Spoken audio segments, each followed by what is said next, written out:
Hello, and before... Oh, let me do that again. That was terrible. You know, what was it? And before... Oh...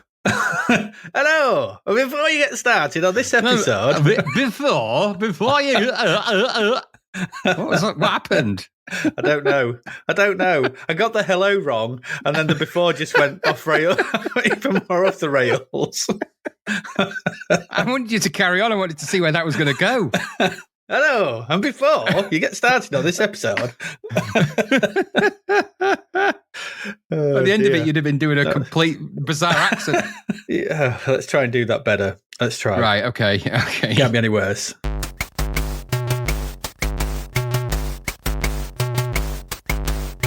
Hello, and before you get started on this episode of Zapped to the Past, we would just like to give a massive shout out to the following people: Andy Marsh, Cole Hutchinson, David Hearn, Sven Osa, 2000 DC, Gary Heather, Roger McNally, Lee Dove, Ben Granville, Mark Fletcher, Etienne Vettingfeld, Niall Bullitt, Alexander Gosling, Tim TJ Walker, Phil Sowerby, Joshua K, Dominic Kendrick, Rune P, Nick James, Daniel Spreadbury, Peter Price, Richard Davey, Dennis B, AL82 Retro, Liam Carew, Dylan Darch, Alistair McMillan, Mark Schutz, Dan Wales, Gary Wilson, Oscar Jacobson, Brian Howarth, Clyde Radcliffe, Juan Luis Sanchez, Adam Askew, Leo Staples, Jason Hutchins, David Stringer, Chris Snowden, David Winter, Mike's Vintage Tech, John Ebbs, Stephen Quinn, Roodster71, Ruben Ankers, and Pete Muller. These amazing people have backed our Patreon at the C64 tier, and the support they offer is just awesome. If you want to join them, get a mention in next month's shout-out, access to our Discord server, early access to ad-free episodes along with any special releases we put out along with anything else we can think of, and sign up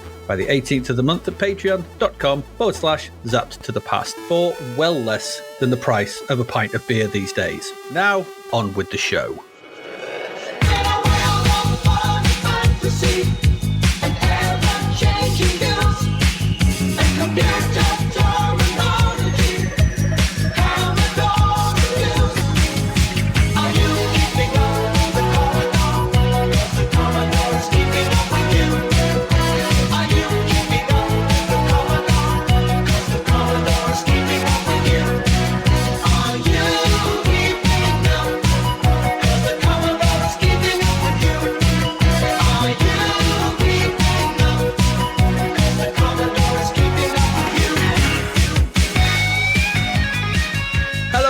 And welcome to episode 183 of Zapped to the Past. I am Adrian Mills. I'm joined as always by Mr. Graham Raddings. If you haven't listened before, this is a podcast where we discuss games that were released for the Commodore 64. Last week, we looked at our second batch of games from issue 74 of Zap 64, which we are in no way affiliated with, and wondered where the Gauntlet was in Gauntlet 3, fought the good fight in North and South, and searched for the precious moon shadow. This week, we conclude our look at the games in June 1991, along with what was lighting up our cinema screens that month.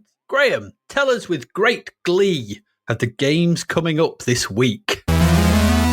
In the immortal words of the Doors, this is the end, well, the end of June 1991. A month like a bag of crisps you found at the back of the cupboard, mostly crunchy, but with one or two soggy ones. So in a month where Seppo Räty of Finland improved his world javelin record to 318 feet 1 inch, it's a long way, we take on the galactic might of 4 unruly space hooligans as we battle, trade, scheme and plot our way to ultimate victory in the C64 deport of the spectacular Supremacy.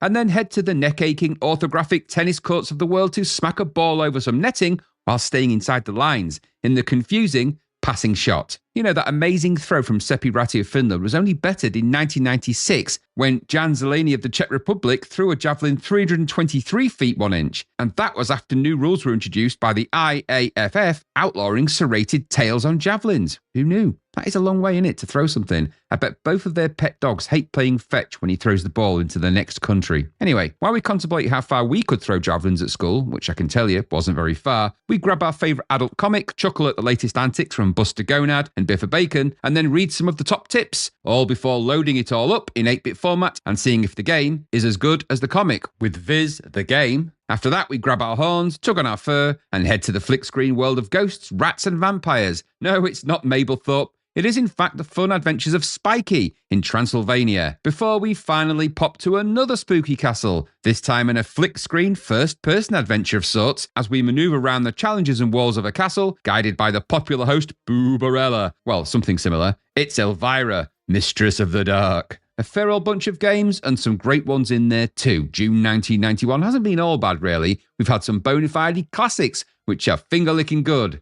Then, of course, we've had some utter rubbish, which were just plain ass-wiping bad. Ah, well, onwards!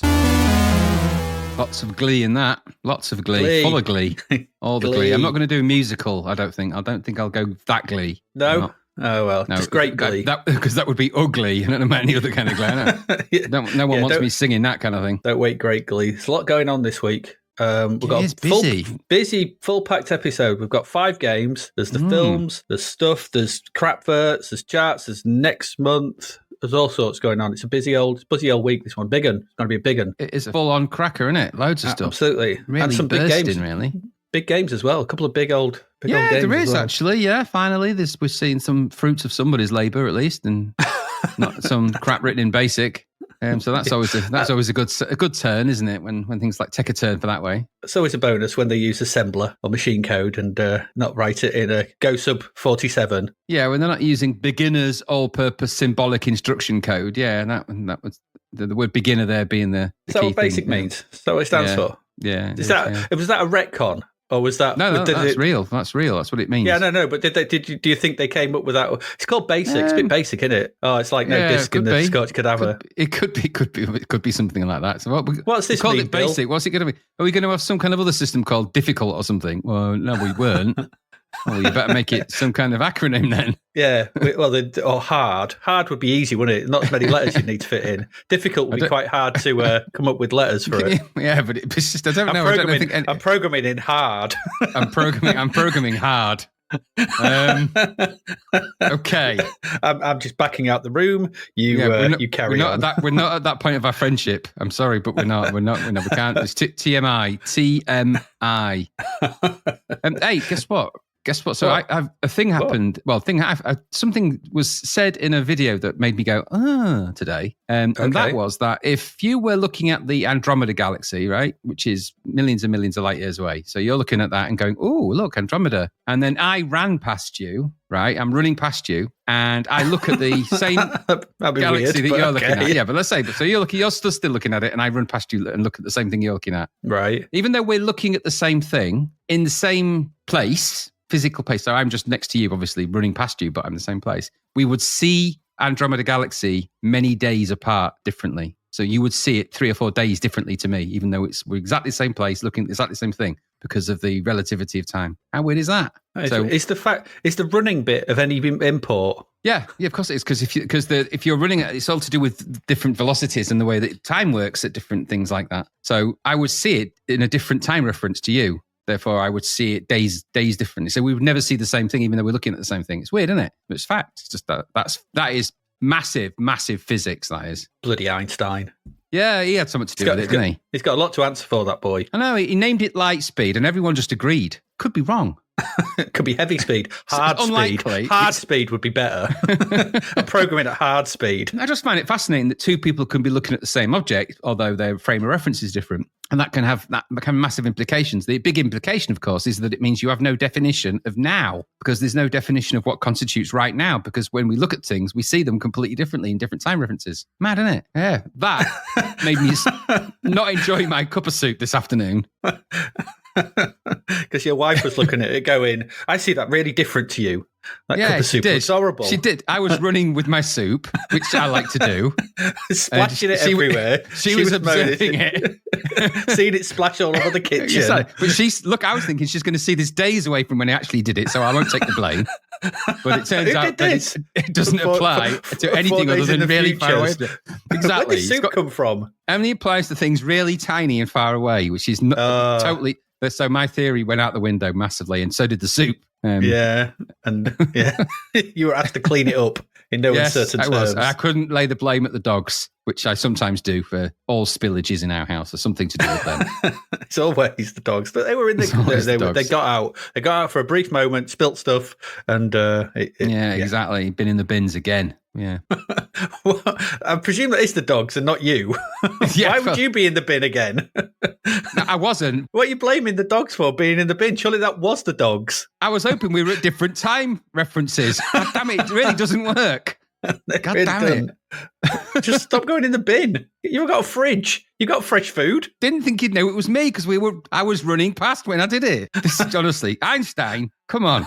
It's got a lot to answer for. Many loading screens. So many atomic games and so many things I can't blame on the dogs now because of this stupid physics problem. Honestly. Stop running past people going, I'm at a different time zone. Stop it. Graham, sit down. They just go, you're not. They just keep saying, you're not, because I can hear you. You're not. Have to buy me first. Ever seen a shirt make a phone call? I felt like doing that. Get back in your office and shut up. Stop leaving soup Get back to everywhere. work and stop throwing soup around, you maniac. Get out of the bin. It's just an average day at the Raddings household. It is. That is, honestly, that's told you it was a busy week. It's a very busy week. On the back of that, should we get in some games? Yes, at the same time. So well, no actually, confusion. I played this one before you did, but you felt like you were playing it before me. I don't know. I was running when I was playing it.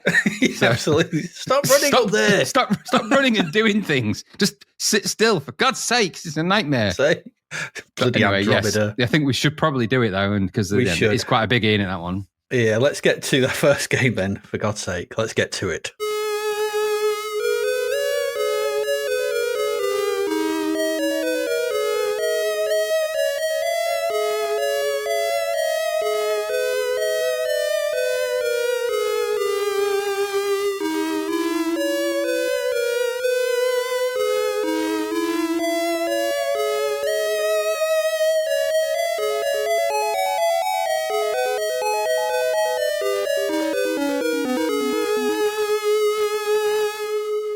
And that first game, well, Supremacy. It is Supremacy. Supremacy. A big game to start the show. This is 1499p on tape. Well, my God, that's a lot of P. It's a lot of P, isn't it? 91% Sizzler. None of your 1099s for this behemoth. No, it's 15 quid. You want the disc version? That's 20 quid to you. But that better come on a few discs. I want my value for money disc-wise. Weirdly, probably not, actually. Would you be wanting to spend that much money on this game? Well, let's find out. This was originally out on the 16-bit machines, and it was known as Overlord in the US. You might know this game as Overlord, but here it was Supremacy. It was Supremacy in Europe. There's loads of credits for this. Loads of other credits. Went on forever, especially on the 16-bit versions. The interesting thing here, though, is that the initial design is by David Perry and Nick Bruti. You'll know. I know. I know Nick Bruti. I know of his work. I didn't know him, but I knew David Perry. These two worked together on loads of stuff: Savage, Dan Dare 3, Trantor, and the 8-bit days. They'd go on to do things like Earthworm Jim, Messiah, MDK, Giant Citizen Kabuto, Armed and Dangerous, loads of games. Long and storied history in the industry. Oh, okay. So that's where this, so this original design comes from those guys. We can see it when we saw things like Druid, and we saw it was by Dean Carter. We can see these people who went on. You can see design in certain games. Yes, absolutely. Okay, you can see these people who can design games, and we've got one here. So they've got a long and storied history. When it comes to the C64 version, we've got coding by Nick Jones. I said Nick Jones. Graphics by Hugh Riley and music and effects by Haroon Tell. That's a strong lineup of talent right there, isn't it? That is a strong lineup, yeah. Goodness me. I mean, no need to go into what those guys have worked on. I'm gonna. They've done Last Ninja. They worked on Last Ninja, Tusker, Time Machine, Cybernoid 1 and 2, Equinox, Stormlord, Golden Axe, Turbo Outrun. This is a long and impressive list, and that's there's between them, they've just worked on all kinds of big stuff. So we've heard of them and we've covered them before, so we know who they are. The publisher here, Virgin Mastertronic. It's the copyright of Melbourne House. Thought they'd gone long ago. No, they got bought by Mastertronic, I think, and when Virgin hidden away in a cupboard. Yeah. The developer here was Probe Software. Okay, are they developing everything now? I think so, yeah. And the manager was Fergus McGovern, and the box art is by Dermot Power. Give me Dermot Power. It's the worst superpower ever. Just makes you into a Dermot. I don't know. What's all this about then? Anyway, according to the manual, it says, what is Overlord? Because I can only find the American instructions. So what is Supremacy? Supremacy is a single-player strategy simulation game that offers you the chance to battle for economic and military domination in 4 planet systems. As a commander, you are personally responsible for managing resources, purchasing equipment, governing people, overseeing mining and farming operations, developing military strategies, training troops, planning campaigns, and directing battles. 4 alien commanders, 1 in each system, seek to defeat you. Your ultimate goal is to crush all 4 opponents by conquering their bases, thereby protecting your home universe from the threat of invasion. Strategic skills are called for, both as Commander-in-Chief and as Director of Economic Policies. Moral decisions also have to be taken. For instance, are you prepared to starve your people to death, tax them totally out of pocket, and sacrifice them without mercy to the alien forces in order to hold on to power? Or do you see yourself as a beneficent ruler who cares for the health and welfare of your subjects? The choice, as in most strategy game, is yours. And with most of these games, there is an extensive manual to get your hands on. This has a whopping 96 pages. Yeah, it has to be quite in-depth for that. Of strategy and instructions and backgrounds to wade through. Yeah, this is a big game. So why should you be doing this? Well, of course, the manual contains a section called The History of Epsilon. The only way to consolidate your position as a despot, an absolute ruler, is to rule absolutely. Your family has spent generations ensuring that the rule of the dynasty of Mark is unassailable in the Epsilon galaxy. A new threat to the stability of your rule has recently arisen. Reality is not what it seems. Research scientists working on new interplanetary drive systems for your craft made a major breakthrough in their understanding of space, with worrying consequences. In pursuit of a hyperdrive mechanism that would allow ships to take dimensional shortcuts on the route from A to B, scientists discovered entire new dimensions, 4 new dimensions in fact, Hitotsu, Futatsu, Mitsu, and Yotsu, each cloaked in a different reality and containing 6, 14, or 30 barren planets. 4 new planet systems. A few exploratory frays revealed that these planet systems appear to be buffer zones that act as an uninhabited middle ground between your home universe and alien dimensions that lie beyond them. Each planet system can be accessed directly from Starbase, the planet at the heart of Epsilon, your solar system. Activating the hyperdrive system on Starbase and setting the appropriate coordinates caused Starbase to appear at the edge of one of the buffer planet systems. During an exploratory foray into Hitotsu, the 6-planet system, a sudden change was noticed. Another planet had materialized. Rapidly activated scanning systems revealed that there were now 8 planets in the system. Starbase, the six, and planets that had always been there, and the new arrival, which showed all the signs of harboring sentient life. Jumping back through the hyperdrive portal to your own reality to consider this new development, you decide to pay a visit to the other 3 universes and found that the planet count in each of them had increased by 1. It looked like someone else from Overlord 3, somewhere else, had just made the same discovery as you and was now entering the 4 new planet systems. Then you decided to take another look at the Hitotsu system. Coordinates were set on the hyperdrive plant. The activate switch thrown, and the transmission was made without any energy consumption. Starbase transcended the dimensional barriers and had become a permanent part of Hitotsu, a system that now contains 8 planets. This is very confusing. A worrying prospect indeed. This permanent link between Hitotsu and Epsilon opened you to the threat of attack. Fearing the worst, you hurriedly set coordinates for Futatsu, Mitsu, and Yotsu, and discovered that they too were now permanently linked to your home universe. 4 alien dimensions are now linked to Epsilon via a 4-planet system. Your absolute rule might soon be under threat from 4 alien civilizations that could use the barren planets in each of the new systems to stockpile arms and equipment before mounting a devastating attack on Epsilon through the permanently open portal that Starbase has now become. A worrying prospect indeed, but what can be done to ensure the safety of your hard-won empire? Vaporizing Starbase might end the link, but it's too important a resource in the Epsilon system to cast off casually. There's no certainty that destroying Starbase will prevent the aliens from invading Epsilon. Besides, abandoning Starbase would be an admission of weakness, if not of defeat, and your people might see such an action as a sign that you have lost your capacity for absolute rule. A revolution could be sparked off by such drastic action, and that revolution would take place shortly after you had destroyed your prime defensive resource. No, there is only one course of action: to go on the offensive and do unto the 4 alien civilizations what they would almost certainly want to do unto you. Only do it first and do it quickly. While appropriate military preparations were put underway, diplomatic teams were dispatched to the alien planets in Hitotsu, Futatsu, Mitsu, and Yotsu. Basic non-aggression pacts were agreed, a few spies left behind. Once the concept of ambassador and diplomatic mission had been explained to the aliens, and an uneasy peace initiated, well, at least the treaties have bought you some time that can be used to get ready. Armament manufacturing plants are working flat out, producing craft and equipment. You have examined all the options. Now, it is time to go on the offensive. Ooh. Heavy stuff. Well, that's the background to this anyway. Yeah. So I was quite impressed. One of the impressive things about this is that once that intro is gone, you've got this intro to the game and you pick your opponent stuff. This game fits in, it's in 64K. There's a lot of game here and it's all in one load as far as I can see. It's just there, which is pretty impressive because there's a lot to go at. But first, when the game loads, we get a cinematic start with the credits for the game appearing in a nicely done font. There's a good 3D star field and a really great melodic piece of music by Huruntel. I really like the music at the front end of this. A really good piece. Yeah, it's worth listening to all the way through. Only plays once, doesn't loop, but you'll probably be out of it by then, so it doesn't matter. Once the credits are done, we can choose our opponents from the 4 alien races, all of whom, again, this is really nicely presented. They've got some details on them, such as their name, the species, how many planets in their sector, their neural and physical capacity. You also get a little description of them and their main features. So the first ones are the Wotoks, who are very physical but with not much intelligence. Then there's the Smine, who are intelligent but weak. Then there's the Krat, who are no slouch in either. Pretty good, pretty intelligent and pretty strong. And finally, there's the Rawn, and they're the toughest of the lot, 99% in both rankings. That's going to take some, and also got the most planets.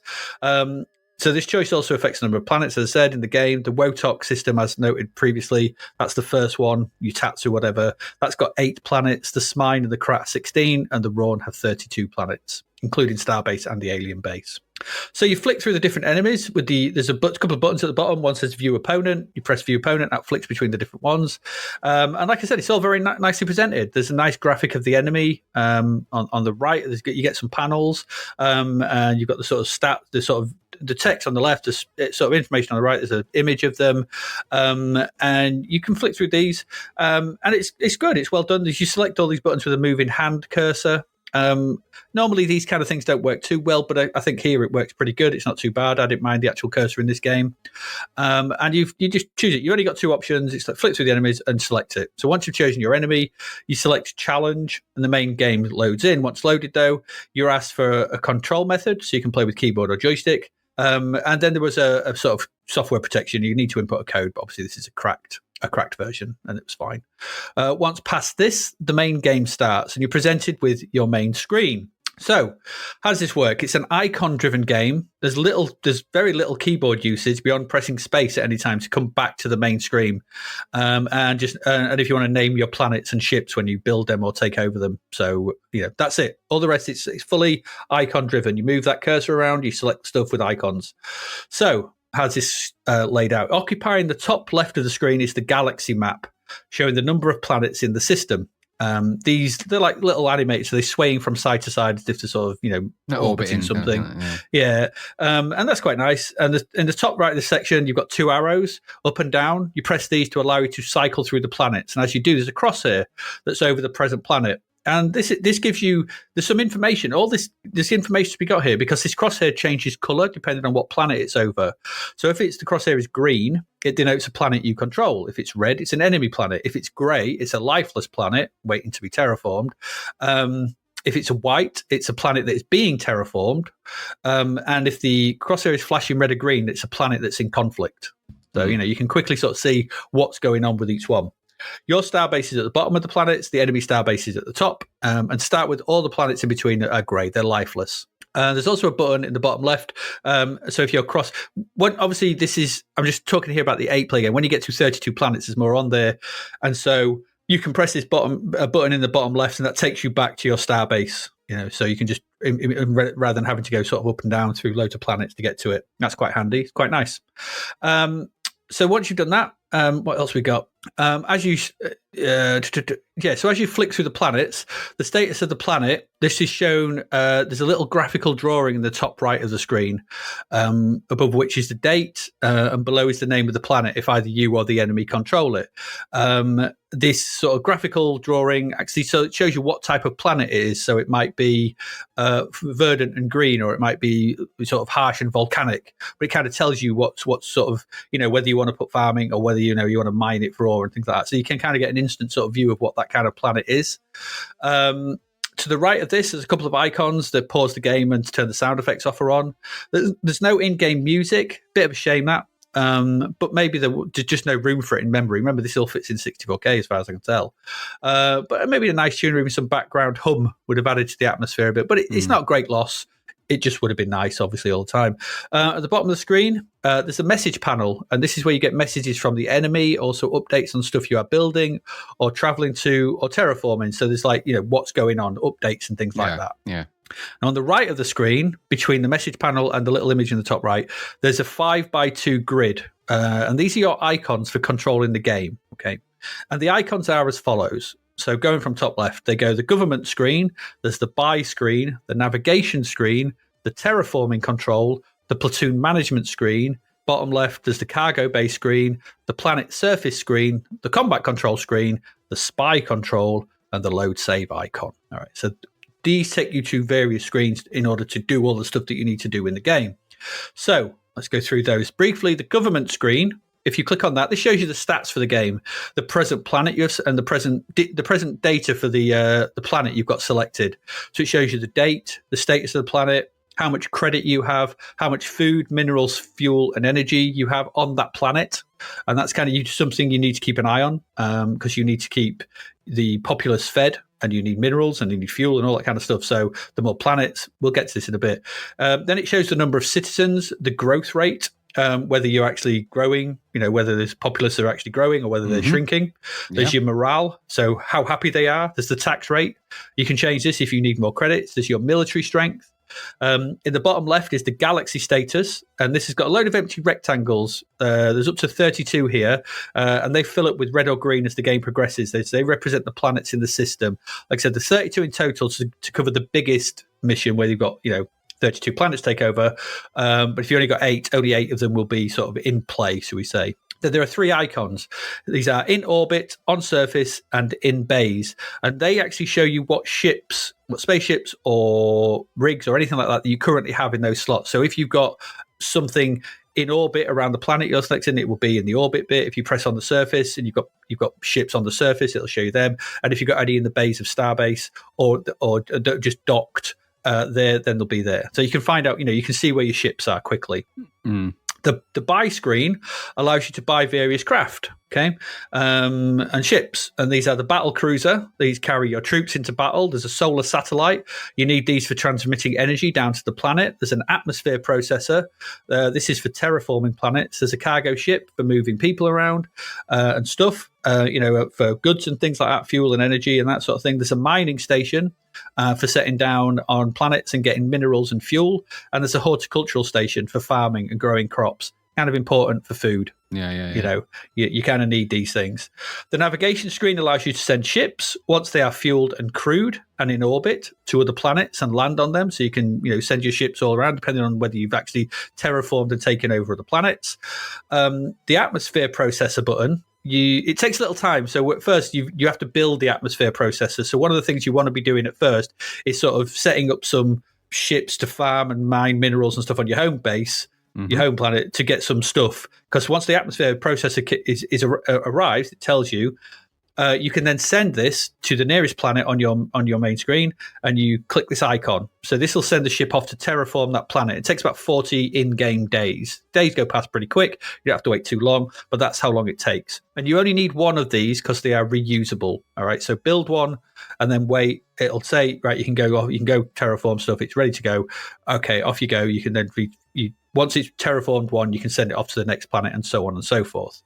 The platoon management screen allows you to build a number of platoons and equip them as you see fit. On this screen, there's a picture of a guy with a gun. Next to them, there's a big picture of a gun, and there's some arrows underneath. These allow you to give them better gear, but at more cost. So the higher if you give them the top suits, that the basic sort of infantry grunt costs 50 credits. The top suited one costs 250. You can put as many as you want because as many citizens you have, you can put loads into platoons.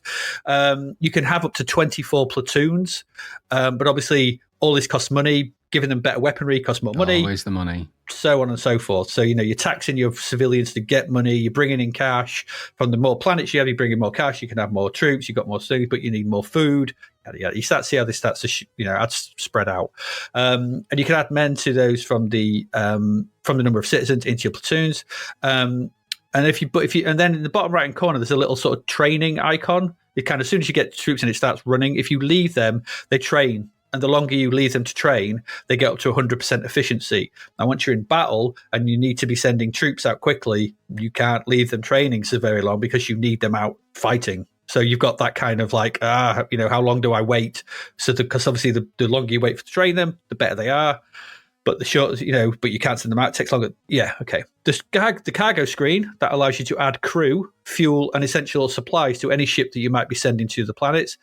And it's important that you can't do anything unless you've added a crew. It's a bit weird. There's a little. It doesn't look like crew, but there's a button in the middle. You click that, it goes right. Crews. The crew's on the ship now. It's like, wow, okay. Because you can't do anything without a crew and fuel. It can't go anywhere. And even just getting into orbit costs you fuel. I found out to my thingy when I was testing how much fuel I needed. It kept going. You've got into orbit and now you don't have enough to get to the planet. So I had to re-land, which cost fuel. Then I tried again. Still didn't put enough fuel in. It's like still don't have enough. I was wasting fuel basically trying to see how much. But you need enough fuel to get into orbit and to the next planet and down. So working out how much that costs and how much that is, well, that's due to find out. The planet surface. The planet surface screen, this gives you basically a sort of overview of the planet. You get a big sort of shot of the planet, and you can switch craft from docking bays to the planet surface. And the ones you want to do, this is the horticultural and mining stations. You need to assign crews to those in the cargo screen. Then you click the off button. So when you basically go back to the planet screen, once you've assigned them a crew, you click the sort of, there's like 6 icons. I think you click on them, it'll put one of the ship you're currently choosing into that, and there's a button at the bottom that says off. Click on that. If you've added a crew, it'll turn on, and then it will start working. So the horticultural station will start producing food, farming, and that sort of thing. The mining station will start producing food, fuel and resources. So you need these up and running and working to sort of fuel the war effort, shall we say. Okay. The combat control screen allows you to load up soldiers onto battle cruisers to take to other planets, and it also set their ferocity, denoted by a graphic of a man getting angrier. And it's like you click on him and he's like, he's like proper angry by the end of it. So you can, but that's like if they go in full guns blazing, more likely to sort of lose them all when you go to battle. Finally, the spy icon allows you to spy on alien planets to find out what their strengths and weaknesses are. They usually get found out. I always did when I sent spies out. Okay, so that's what you do on all these screens. So you see how these kind of things work together. This is a strategy game. It's a strategy, resource management, build up stuff to take over planets. Then eventually the alien base is working its way towards you, usually meet in the middle, and then you've got to start invading their planets and pushing them back by training up Marines, by keeping the citizens happy, by bringing money in, by, you're turning your citizens into soldiers. That loop keeps happening, and you basically push your citizens on. You'll send your battle cruisers to alien planets, try and take them over. If you manage to be successful and you kill the alien, you'll see stats for how much their strength is on there. You need more. Battles happen. Okay. So through these systems, you need to carefully make your way across the planets, terraforming them. Like I said, sending out horticultural and mining stations. Very important that you do those things. If you don't, like I did, and just go full on war effort, very soon you've got no people left because they've all starved, which is what happened to me. And then I had no soldiers, and then I got overrun. I was like, oh, right, okay, let's try again. Let's build some, farms and stuff. And then don't forget, you need the solar satellites, because all the, the solar satellites you need to, and then you have to send one of them or 2 of them out to each planet. They orbit around. They generate energy to, power everything that's on the planet. Okay. So doing this allows you to build up your arms as soon as you do this. And this is the thing. Remember, you've signed a treaty in the instructions that everything's cool. We're not doing anything. As soon as you start to build your arms and take soldiers and build battlecraft, you get this message coming in going, what are you doing? Stop it now. And obviously you don't. Then you've broken a treaty. All bets are off. It's warfare. And at that point, you start to build your battle carriers, make more platoons, try to take over planets. This is what it is. All the while, like I said, you need to be keeping an eye on the morale. All those stats behind it. All right, and that's what this game is. It's that loop of keeping your eye on the home resources while pushing forward and getting that balance right. Because it's quite easy to get the balance wrong and lose. You've forgotten to put a farm on somewhere, and people are dying, and you're running out of citizens, and the morale goes down. You've got no money because there's no people, because they can't tax them, and you can't buy new stuff, and your troops are getting destroyed, and it all goes horribly wrong. The presentation of this is excellent. I've done a really good job in this in replicating the look and feel of the 16-bit versions, but in a way that works on the C64. The layouts for screens are different than obviously the 16-bit version. Of course, there would be. Some animations have been lost. I guess that's a sacrifice that works in order to fit the whole thing into 64K when playing the game. Because my playing of this, once the game started, there was no loading. It's just off and on. You go. Movement through the screens is fast. Being able to press the space bar to return to the main screen is a real boon. Nice touch that is. Just you don't have to worry about finding the icon to go back. You press space bar and then find you can once you get used to it, going navigating from screen to screen, and your process gets quite quick because you know what you got to click, where you got to click it, and you get going. It's quite intuitive. This I thought the sound effects were really good. I like the bass hum of the battle cruiser when you're going to purchase that. It's just sort of a really sort of nice bass hum, and things like that. There's some good stuff going on in this in terms of sound effects. Like I said, no music, but those sound effects work. There's even an ending for all the enemies should you manage to beat them, and there's even one for you where you get jettisoned, you get fried and turned into a skeleton and frazzled out into space. So there's there's some nice themes to this, and so the nice bits of music to play over them as well. It's obvious here they've taken their time with this to make it work on the C64, and it does that. This is a really good example of an early RTS game that is enjoyable to play and still works to this day. Like a lot of these early examples of the genre, you do follow a series of steps in order to get things up and running. Okay, that's the nature of these early games. I imagine you could probably find a perfect guide for this because it's one of those things. But that's just the nature of these early sort of genre games. Like in the early versions of Command and Conquer, build loads of tanks, tank crush the enemy base. Yeah. Always a winner. That being said, the actual running of your empire is fun here. I enjoyed it. Needing to keep on top of all aspects at all times, keeping your citizens' numbers up, feeding them for the war effort. Okay, questionable ethic, but it's a war game set in space. It is what it is. That's the nature of these games, I guess.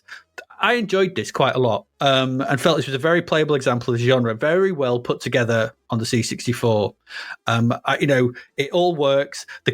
That team, Nick Jones, Hugh Riley, Haroon Tell, very talented, very capable, know how to get the best out of the machine, and it shows. All the little visuals are great, the coding is smooth, the flicking between screens is stuff, the icons work exactly as you expect them to. Once you get on top of everything, it all runs very smoothly. I had no problems with this whatsoever, no bugs, didn't find anything like that. It just works, and it's a good game, it's well designed, and I imagine I'd not played it. I think I remember you might have had the Amiga version. We might have seen this. Yeah, and so I might have looked at there. I don't see this much different. I think this is a really, really good deport, whatever you want to call it. I think this really works very well. Interestingly, there was a kart version of this. This is the 30th anniversary edition. So this was made by a cracking group called XS. There's a great video exploring this, maybe a friend of the show, Bastic64. Or Bastic64. He sort of interviews one of the guys, the main guy who's sort of behind it. And the sort of what they attempted to do. This was during COVID, during lockdown, and they took this and they looked at it, and they kind of did loads of things to it to make it, because they're moving it over to the Easy Flash cartridge. Oh, that magic. They had loads of extra space to sort of play around with, and they've done that. There's a brand new fully animated intro. There's new graphics in the game for the various suits and weapons you can, the weapons that you can have your soldiers with. They've overhauled the visuals for the spaceships, added animations. So now instead of the static images for the planets, there's meteors landing on them or waterfalls falling. There's loads of stuff going on. It's really cool. All the sort of things that maybe couldn't have made it into that final version, but now with modern editing techniques, they've managed to put it together, and it looks really good. That version is easily available, well worth checking out. The new visuals, very impressive indeed. This got 91%. I think it deserves that 91%. This is a really good game. Well designed, well put together, works really well on the machine. I really like this. I really enjoyed this. I wasn't sure what to expect. I thought it was going to be quite deep, but it's really accessible as well. And that's a really good thing for this. That first, opening campaign is easy to get into. It's not too hard to get your head around, but it ramps up in difficulty, and beating those raw, and that's going to take some doing. But I like this. I like this a lot. What did you think? Well, my experience of Supremacy was on the Amiga. And I have to tell you, it wasn't great. And I'll tell you why it wasn't great. Because this, without any instructions, is a nightmare. Yeah. And I got a cracked version on the Amiga. God knows who cracked it back then. And I remember loading it up, seeing the intro. The cartridge version on the C64 is basically redoing the Amiga intro, which is the animation of the guy with the thing. He makes the sort of world in his hand, and the music's brilliant. The same music and everything. It's very good. But I remember the Amiga version being quite striking and always wanting to be able to play it, but not having any real instructions. And even later down the line, when I think I came across a basic walkthrough at some point later down the line, because I've still got this on the Amiga, strangely enough. And I haven't played it for a long, long time. So this was quite refreshing to go back to. Firstly, because I was trying to figure out if it was the game that I thought it was, because this was, for me, was always the game that I really wanted to play, but never had the instructions. And it was the curse of the Amiga one, which is why you'll have seen it on the Amiga. We've looked at it loads and gone, that looks really good. If only we could play it, because you don't have a clue what you're doing. No, because if you don't have even the basics, you're never going to be able to do it. I mean, you could get for the first selection thing, but you're not going to really figure it out that well. And back then, this was a nascent genre, wasn't it? We weren't used to the genre expectations. Completely. And so the C64 version then it's excellent. I mean, it's genuinely a brilliant port of a what is a very complicated game, even on the Amiga. I mean, the visuals are 16-bit on the Amiga, but these are perfectly good. C64, really nicely designed. I mean, goodness me, the music and the atmosphere of the game are absolutely brilliant. It captures atmosphere in a way that games that of this type don't generally do, which is when they do it, it's a bit like, I mean, I know it's glib to say it's a bit like Command & Conquer in some ways, but the Command & Conquer Red Alert, I defy anyone who hears that and you hear that and you go, as soon as you hear that marching music and that tank comes over the horizon, you know you're in Command & Conquer, because it's got the atmosphere, it captures it. And this Supremacy just captured the atmosphere of global, interstellar stuff going on. It felt like there was a much bigger thing around that was happening. And then you get the interface, and to create a usable interface into something as complicated as all of the things you've described, well, that takes some doing, that does. And then to make it playable on top and interesting and fun to play, that's a real challenge. I mean, we've seen icon-driven games before, and it doesn't always end well on the C64 for them. No, it doesn't. No. So this was brilliant. I mean, really lovely graphics, top-notch stuff, this. I mean, the team behind it, goodness me, but really nice icons that look like what they should, really well engineered all the way through, played exactly like the Amiga one. I mean, I didn't even mind controlling the little hand with the joystick. It really doesn't bother you that much in this, because you spend time around certain spaces on the screen. The UI is cleverly designed. You're not going all over the place to do stuff. So it's not like you're moving around on a big map or something like that. You're over in one area, there's a bunch of icons in that bit, and you do the things you need to do there, and then spacebar to go back. I really liked it. I did not have the time this deserved to get into it, but it will be a game I go back to. And now I'm going to play that 30th anniversary C64 port on the cartridge version, because it is just incredible. I mean, all the detail that they've put back in. I mean, it is really like a proper special edition as well, because there's so many little things. But this is an incredibly powerful statement in 1991. We had a basic cricket game last time. Just look at this side by side, and you think, oh my Lord, this is the same computer. This is the same microchips inside, the same chips that are producing that crappy thing that got 70%, and then you got this that gets 90%. This was gold medal, surely, if they did gold medals by this point. But I mean, and I know ultimately these kind of icon-driven games aren't always really my cup of tea either. Really, I don't traditionally. I like Command & Conquer a lot, and that came later, and it sort of brought that back to me, that kind of genre that I quite like. Dune 2 actually was the one that really did it. But this is such a clever game, and there's so much depth. I mean, I barely scratched the surface when I was playing this, and I was into it. And I'm thinking, you know what? I'm going to give this a lot more time, more time that it deserves. I don't generally have hours and hours to give to these games in the scope of when we play them. I try and play them for as much as I can to really get a good experience from it. Not always easy, because sometimes it's like trying to milk a cat to get the experience out. But this one made it nice and easy. But this one is just a genuine breath of fresh air, an easy contender for a game of the year. And and an absolutely outstanding piece of programming from everybody involved. It's exceptional, and it's a true statement. It shows you that you can deport and you can do it well. Now, we've had a few, haven't we? Defender of the Crown did a great job. This is another example of a really, really, really brilliantly engineered. And as you rightly said at the start of when you started talking, this game has been so crafted and designed by people who really know how to do that. And it shows in every single element. It's a truly special thing. So everyone should go and play it. It's one of the must-play games on the C64. It must be, and certainly deserved a better score than it got into. I know it got Sizzler, but come on. I think you might be right. Yeah, it should be a gold medal. I mean, I know it's nearly there, but it is genuinely. Look at what it's in the field of at the moment. True. You know, it's not like it's. I mean, it's not difficult to be outstanding when you've got crappy games like Cricket Captain, but this one truly is an exceptional piece of code, and it deserved a lot more plaudits. I know it gets some, but not the kind it deserved, I don't think. But anyway, and that music, goodness me. I mean, what is he, 17 when he did that? 18 maybe? It's really good. Really good piece of music on the front end. Beautiful. It's a really beautiful piece of music for that game.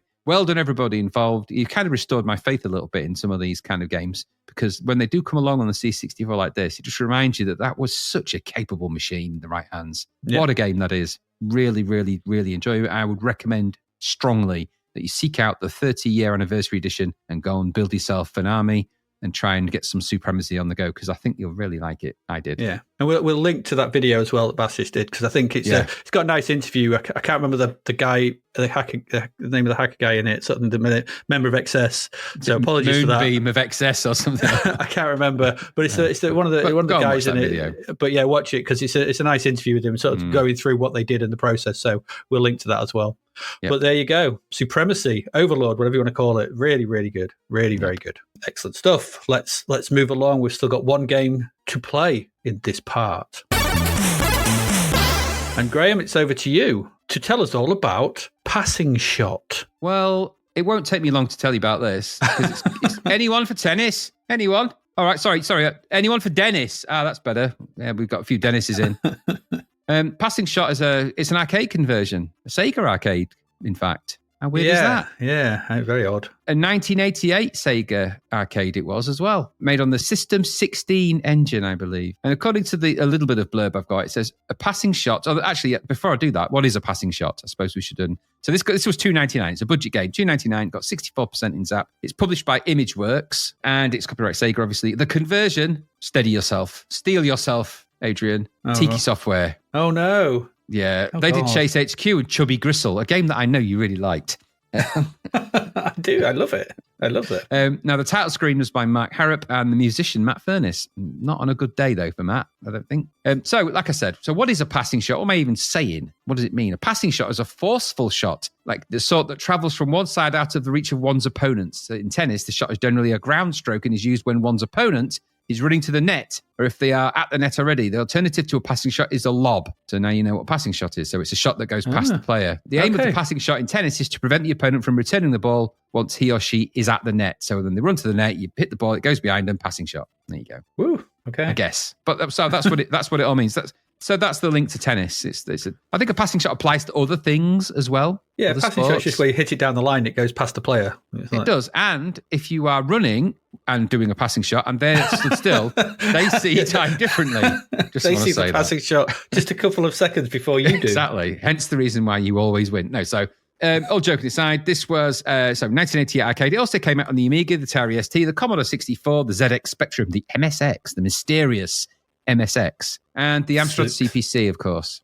So what does it all mean? Well, the instructions that I've got are a bit... Obviously it's tennis, so it's not like it's going to go, tennis, super exciting that is, but the arcade had a style to it. The arcade was... it's unusual, and it's not one of the more popular arcade games either, Passing Shot. Reason being that it's a bit like the golfing game, the on the green golfing game, whatever it's called. I can't remember what it's called, but that one. Tee off or something like that. One of those, those S-Ink K or whatever they are. Anyway, the reason I mention it is because it's kind of more character style tennis. And the viewpoint always kind of frustrated people a little bit because this plays out like the arcade did. And I'll explain when we get to that point. But, so what is this? How do you play this anyway? So just from the basic instructions, it just says if you wish to play doubles, then fire must be pressed on both sets of controls. So you can play as 2-player if you want. But if you do, it's not 2-player. You're not playing the opponent. Weirdly, it's a doubles match, which is a little bit annoying, isn't it? A bit weird that. Yeah, that is a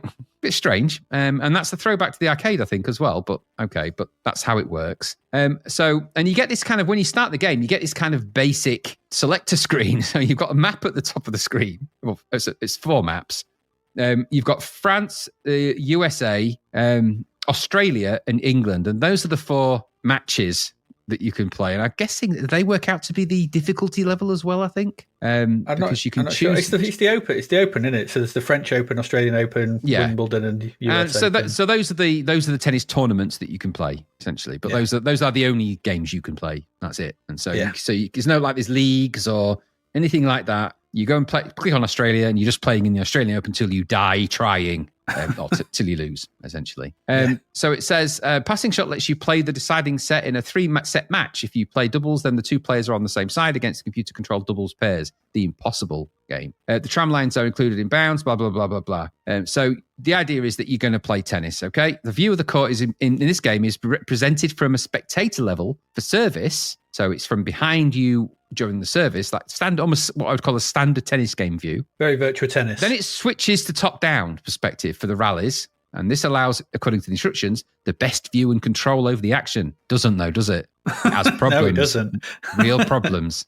There's 4 types of stroke in this game only. So that means it's super simple tennis. There is flat, slice, topspin, and lob, which are also the names of 4 characters you can play. No, I'm not really. The 4 enemy types. They're the ghosts in Pac-Man, aren't they? Yeah. In Puckman, the alternative version, the cheaper version, the Aldi version. There they are. Flat, slice, topspin, and lob. Oh yeah. So you serve the ball by selecting your shot when the ball flashes, which is a bit weird. The display will then alter to the top-down view, and then obviously you go into the mode where it's the rally mode, really. So, and the idea is that it says that according to instructions, passing shot follows the normal rules of tennis and incorporates all the usual features: double faults, body touches, direct returns, aces, service aces, etc. No, it doesn't. Doesn't include half of that. You are required to reach 6 games to win the set, as per the rules of tennis. If you manage to win the match, the next round will take place at another location in the world. So there's not a lot of matches to go at when you play it, is there? It is $2.99. It is $2.99. Mm-hmm. So firstly, when I described the opening screen, you've got those 4 maps, and weirdly it just says tennis in the middle, which is weird. In what looked like some kind of table tennis graphic. I don't know what that all means. And then at the bottom, there's these 2 images of I don't know what they are, just 2 guys. I don't know if they're tennis players. They're dressed in weird army fatigues. One of them. They've got the jackets on. They're ready to go on the town. Yeah, exactly. Who are they? They're ready to make a pass, but not a passing shot. Why aren't they tennis players? Why haven't they got tennis gear on? Why haven't they got a tennis racket? Or why isn't there a tennis ball? They are like that in the arcade version, though. It's really weird. Yeah, I don't know what's going on. Why are they in space? Anyway, but that's what it is. And I don't know what it means, really. I'm guessing I think it's one of them is you, and if your mate plays with you, that's the other one. That's the only thing I could really come to. So if you choose your tournament, into the game you go. You start, like I said, with a reasonable view. So you'll start as the net is in the center, going from left to right. The court is at a slight angle from back to front, if you like. So it's kind of perspective, I guess, a sort of a higher level perspective. So it's slightly elevated. You have a really weird crowd graphic behind that. It kind of works what it is. It doesn't need to be super detailed, does it? They're just, for some reason, all rainbow coloured. The other player sprite, though, looks a bit odd. Yeah, well, I don't know what that is. He's far away. It seems like he's very far away. The scaling's a little bit off. Someone's running past the player at the front because he looks quite different to anyone else. He does look a little bit small. There's a couple of weird graphics in this, really. He's tiny. And then at the top, he's very far away. Or he's small and very far away. And above the multicolour crowd is the scoreboard for the tennis, which is kind of standard scoring, isn't it? Nothing too crazy or fancy about that. Yeah. Obviously, it's got the kind of, and it follows the rules of tennis. So it's the weird scoring of tennis, isn't it? So 15, 30, 40, love, pat on the back, dingleberry, what's it, crab sticks. Deuce. juice, advantage. Orange juice, advantage, serious advantage, lob, lobble lobble. Yeah, all the weird ones are in here. But it follows the basic. So it's bat and ball. You hit the ball, you serve, it then goes to the overhead view. You don't watch much tennis, do you? I deliberately don't, really, because it doesn't excite me. But obviously, you serve over the net. You've got to get it in the box and follow the rules of tennis. They will hit it back. And then it goes to the overhead view at this point. And this is where it becomes a little problematic. So when it goes to the overhead view, it's not all of it. This is where it becomes a slight of a problem because it scrolls kind of up and down, doesn't it? So it sort of moves up and down a little bit. Yeah. Because you can't fit the whole court in. You hit the ball across and it goes over overhead view, goes further up. You'll see for some reason they've got 3 ball boys, I guess they are. I don't know, 3 umpires, I think, at the top. Yeah. Even though they're the only ones on the court, because you don't see any others, but I guess they're there. And so the ball goes there, it'll get returned, and then obviously the screen sort of shifts back up again, but it doesn't do it very quickly. And this becomes a problem because you can't see your player at this point to move them to where the ball's going to land. So the scroll doesn't scroll down quickly. So you find yourself moving and then the scroll comes down and you might not be anywhere near where the ball's immediately going to be. You've got a vague idea because you can see the direction it's heading, but you don't really know what kind of shot it is because you don't know what kind of shot it is because it's not really obvious what it is. So it could be a lob, it could be any of those. So you could find that you've run really far forward and it's become a passing shot immediately because it's gone straight past you and you're like, oh. And there's no way of getting back to it to get it. And the timing is so slow that by the time you swung your bat, you'll have probably missed. Yep. So that makes the position of where you play, and this was a problem that was knocked out of the park with other games where they didn't have that. That 4D, 3D tennis one that we played doesn't have this, did it? Yeah. We did see this kind of problem on another top-down tennis game as well, didn't we? We did, because it's not a great view for tennis. The first view, is actually the better view. Even though your player that you're playing against is microscopic and tiny, I would prefer to play that view and have the ball come back to me in a kind of a 3D way, so because you can judge it better, because your brain is used to judging tennis from that perspective, from a 3D perspective. Your eyes are geared, the human brain and the eyes are geared to work out distance based on that kind of viewpoint, that 3D viewpoint. Now, that volumetric vision, or where the ball is in any kind of 3D space at any time, your eyes are geared to help you figure out where that's going to land. An overhead view of that, and I think it's exactly what you said about the other game when it went overhead, is that you can't do that. You can't judge where it's going to be. And that means that it's not really tennis, because at that point, it's more like table tennis. An overhead view is like, and even that doesn't work for really, does it? Unless it's a smaller view of the tennis court. So in order for this to work, you would have had to go so high out the tennis court that you would have been dots, really. And so because it doesn't do that, because it goes to that view, it means that you can't really do a proper return. It's literally hit and miss. You may get to it in time and you'll swing and press the fire button and you'll do a shot. You won't really know what shot it is because it's not really an indication of that. And you might find that you get a shot past their player and you'll get the points. And you feel like you kind of, because it's actually pretty easy as well, you feel like you're actually doing okay. But in reality, you're not, because you've got no real idea where the ball's going to come back to. So you can serve it easy enough. You start it goes up in there, you press up, it does the serve, or the player does the serve, no problem. And by the way, I found that I thought I was playing a female player when I started the game, because it looked like a female player. Yeah, because on the 2 character screen sort of thing, where they're in the jackets, one on the left is a woman. Yeah, I wasn't sure, but obviously you're playing a woman. So that view I thought was fine, like I said, but the top-down view, I couldn't get it right. And I was maybe returning 2 out of every X amount of shots, by luck, really, more than judgment, and that ruined it. So, and then when they inevitably won the first, whatever it is, set, is it, or match, or whatever the hell it is, game. From the first game, yeah. A giant angry pie appeared on the screen. Just an angry pie. An angry pie face was like, ah! I was like, what, why? Is that a tennis ball? Or is that the umpire? What is that? What is that thing? It was frightening. I don't know why that appeared. I just found it was just really weird. And I know that's maybe leaning on the arcade. The word ace just kept appearing randomly as text here and there. I'm guessing I scored an ace or somebody did. And then for reasons I can't explain, angry pie face just was like, ah! I was like, all right, I'm not sure I'm really getting much out of this. So all of this, what does this all mean? Well, yes, this was budget. I get it. So £3. And maybe there's a good doubles tennis game. We don't see a lot of those. So maybe there's a way of playing it. But I think you're always going to hit that problem. Problem is that when you get to the overhead view, it's not tennis. And it's very difficult to judge the distance and height and shot of the ball. And because of that, it's not really that much fun. But you might just be able to just run around and bat things around for a bit. For £3, maybe that's value for money for that. But the controls I found were just frustrating, and that view was annoying. Basic bat and ball mechanics, okay, fair enough. and sort of hints of the arcade maybe as well. The music at over the opening credits was horrible. It felt like it was gradually slowing down. It didn't feel like a really high energy tennis type music. It just felt like it was grinding to a halt. But I suppose the least you can say is it was graphics were passable enough. The animation when it did animation was all right for the serve.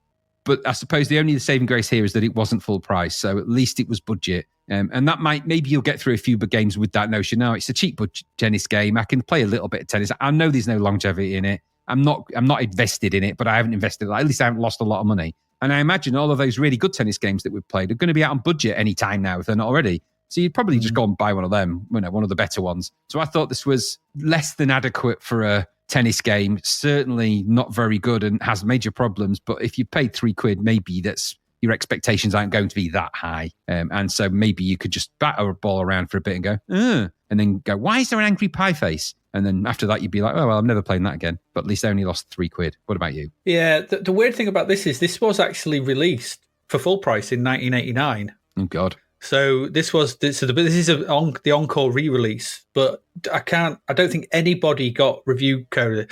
All the reviews like listed on Lemon, where it listed all the reviews, May 91, August 93, May 91, May 91. I don't think anyone got the original. So I think it bypassed everybody. Moby Games has it re-released in the UK, but I don't know. I don't know whether it did or not. Who knows? But this obviously Encore have picked it up for a cheap re-release. Anyone for tennis?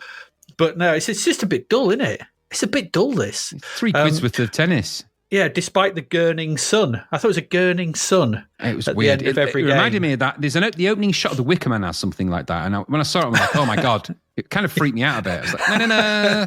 I don't like that. Don't like that. Because I went and had a play of the arcade game. Now, the arcade game has the benefit of being tall and thin and fits all the tennis court on the screen. Oh, there you go. So it would work in that context then. In that context, it still doesn't work brilliantly because top-down tennis doesn't work, but at least you can see all the court. So all the home conversions suffer from the fact that they're trying to convert a tall, thin screen to a short, fat one, 4:3 telly, because that's what we had back then. Ain't gonna work. That's problematic, and that's why. So as you said, to fit the whole screen on, it would be so high, you'd be like running around with dots. It'd be silly. That ain't no fun. No, and there's a lot that's been left behind from the arcade game here. The sound effects and music are all gone from the arcade that are here, which make it all feel really empty and flat. That's why it's £3. Yeah, it wasn't originally, remember, but yeah, we've got it now. So it's tricky to time your shots any real way because you can't see where you are half the time. So you don't feel like you're in control of anything. I don't like the fact that if you throw the ball up to serve, but you don't serve, it gets counted as a fault. That's not how tennis works. No. Just you can imagine if it was though, where they just threw the ball up and it landed on their head. Fault. What? Yeah, it's only a fault. I'm pretty sure it's only because quite often they throw it up and then let it bounce. It's only a fault if they go for it. If they swing for the ball, that's when it's a fault. That's exactly. The only time, yeah.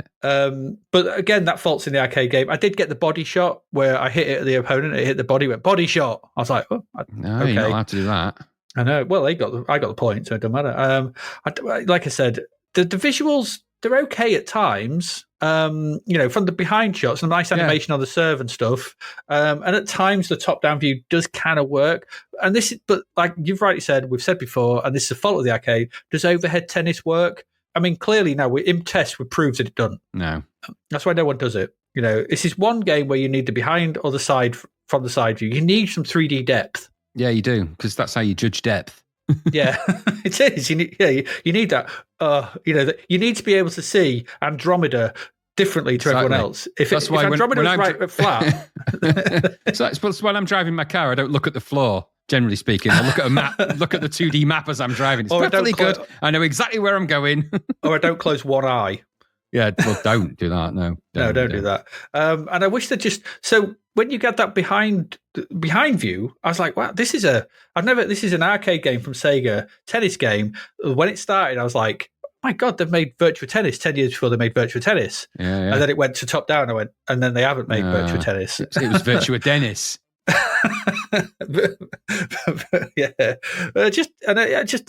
Just stay from behind. It was much better. It's an okay conversion of a not very good arcade game. Yeah, and that's for £3. Yeah, well, it's what it is at this point. And they'll perfect tennis when they do Virtua Tennis. We've said this before. Yeah. But this was, deuce, wasn't it? At the very best. Oh, you're a deuce. You're not even 40, love. You're a deuce. Yeah. No one's winning with this. So, no, it's not the advantage. It's not passing shit. I think that'd be unfair. And it's not pissing shot. No, it's certainly not that. So I don't know. It's not crap. It's just not very good. Yeah, it's just dull. It's just really dull. And tennis doesn't work. We've proved it now in complicated tests. It's an exact emulation of how I actually play tennis for real. I ain't got a clue what I'm doing, and I can't hit the ball back because I can never see where it's going to go. So, there you go. It just doesn't work. So it's actually quite a good emulation of me playing tennis, but nobody wants to play that. I don't. No. And the tennis players in jackets is straight out the arcade game. I don't know why they're in jackets. It's weird. It looks like they're out on an afternoon out playing crazy golf in somewhere in LA. That's what it looks like. It's odd. Maybe that's why it's maybe appealing to some demographic we've never heard of. Yeah, and I don't want to. There you go. That's Passing Shot. That's our second game, and that's it. That's it for this part. We are going to go away. We are going to take a quick break. We will come back and see what was going on at the cinema in June 1991 in the UK. So please do stay with us.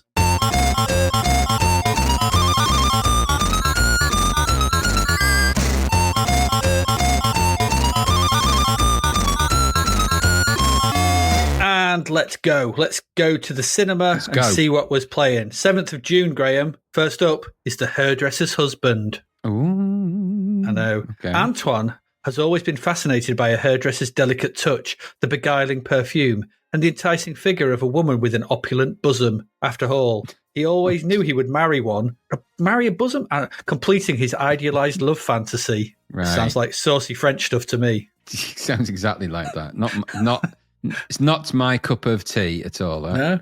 The film that is filmed out is included on Roger Ebert's great movies list. So, Of course it is. He loves a booby movie. He loves a bit of French sauciness. He does a bit of the old French slap and tickle, a bit of the old baguette surprise. he loves it. Not in a boulangerie. C'est la boucherie. Où est la piscine? That's it. That's the extent of, je voudrais du jambon. I want the ham. You'd be surprised how far that gets you in France. Got me all the way to the police station. Yes, I wasn't a huge advocate of French cinema in my early teens and late teens, and I carried that through all the way to adult life and beyond. I've watched more French movies now than I had then, but not ones about women with opulent bosoms working in hairdressers generally. No, this one passed me by. But there you go. If you didn't fancy that, then you could have gone and seen Marked for Death. God's sake. What's this one, Graham? Well, you know who was in this, don't you? Is it the beginning? Is this the first bloody Seagal movie we've had? So it's Steven Seagal, isn't it? It might be, yeah. Captain Aikido himself, he's been a policeman for 30 years. Did you know? Because he is. I didn't.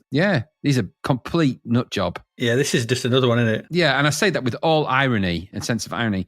This is the guy that directed Halloween 4 and Free Willy 2, Dwight H. Little. The story is a retired DEA agent is out to hunt down and take out a Jamaican drug posse. What was going on in the early 90s? Why did we have it in for the Jamaicans all of a sudden? What did they ever do? I don't know. It's the war on drugs, isn't it? It is, war but on drugs. With Jamaican drug posses a thing? I only know that I only know of them in two films, Predator 2 and this. Where there's the Fear Jamaican voodoo There's probably posse. loads more. But I suppose it's because they know it represented a culture that you could pick on, because the Jamaicans aren't necessarily known for their, they're pretty laid back. I mean, they probably looked at it and laughed their heads off. But it's anyway. So the Jamaican drug posse has targeted a family and for murder, so he's got to hunt them down. It's classic Steven Seagal. Basically, frowns his way through most of the film, and then periodically punches people to the floor and throws them around in very elaborate Aikido style ways. And so he touches them with his finger of death, the touch of death, Bart Simpson's touch of death. And then they just go, oh, and repeat that. And it follows the same principle. There's always one really big dude that he's got to fight at some point, and he'll fight him, and he'll probably throw him through a fence or something. He'll land on a spike and he'll come out with some cheesy, catchy one-liner type thing. Schwarzenegger laid the groundwork for all of these films. And these are the straight-to-DVD fodder that followed onwards. But now with the multiplexes, they're making it to the cinemas. Yeah, and I think was it Canon film, probably this or something like that? It has all probably. Bound to be something like Canon. But this is the beginning of the 3-word titles for Steven Seagal, isn't it? It's interesting you should say that. We know that Steven Seagal does like a 3-word title, right? So I thought, what better way to celebrate this, Graham, than to create a quiz for you. So I've done a quiz. Okay. Which of these 3-word titles are actual Steven Seagal films and which are not? So I've got 20 here. You must answer Seagal for yes and no gal for no. Okay. So which of these are real Steven Seagal films with 3-word titles and which ones have I made up? Okay. Let's start off with Sniper Special Ops. No gal. That is yes. That is a seagull. That's a seagull. That's a seagull. To the End. Seagull. No, I made that up. No gal. Sake. No gal. A Dark Revenge. No gal. Yeah, that's no. I made that one up. Into the Sun. Seagull. That is a real film. Yes, Into the Sun. I've no idea what these are about, but there you go. They're all about the same thing. They are. Code of Honor. Ooh, that sounds like a seagull. So that's a seagull. That is a seagull. Yes, that's a real one. The Night Guard. No gal. That is a no gal. Yes, I made that one up. Beyond the Law. Seagull. Yes, well done. You're getting into flow with this. Tools of Violence. I'm going to say seagull, even though I'm not sure. I made that up. That's a no. It should be. It should be. The whole point, isn't it? Who knows? The Furious One. No gal. That's a no gal, yeah. Contract to Kill. That sounds like a seagull. That is a seagull, yeah. The Asian Connection. I hope it's a no gal. It's a seagull. Oh, goodness me. What? So bad. So bad. Vengeance Served Cold. That sounds like a no gal. That is a no gal, yes. A Good Man. Seagull? That is a seagull, yes. Well done. He's not a good man. True. Trip the Limit. Seagull? That's a no gal. I made that up. Trip the Limit. Oh, dear. Force of Extinction. Seagull. That is a seagull, yes. That is a real film. What? Fall into Death. No gal. I made that up, yeah. No gal. Armed for Danger. No gal. I made that up. It's a no gal. Against the Dark. Seagull. That is a seagull. Seagull, yes. Well done. Today You Die. Seagull. It is a seagull, yes. And finally, Call to Action. No gal. That is a no gal, yeah. There you go. Well done. You got most of them right. Well done. Yeah, I don't know. That's a good thing. I feel kind of dirty for knowing some. But I think any of them could have been a Steven Seagal film. They could have been, couldn't they? I'd like to see Tools of Violence, the Furious One. You know, I think he's got another 10. He's got another 10 films there that I've just given him. If he's listening to this, I think I'd like to see a film with him called Angry for Cheese, where he's just really like he's like angry and he wants cheese. Well.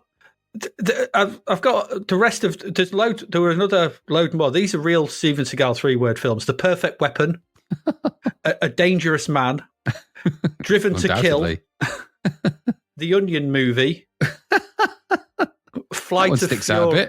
Yeah, Flight of Fury. Right. Mercenary for Justice. Oh dear. Out of Reach. Half Past Dead. Fire Down Below. Yeah, I remember that one. The Glimmer Man. This is the ones we've probably heard of here. The Glimmer Man. On Deadly Ground. Yeah, I remember that one. Out for Justice.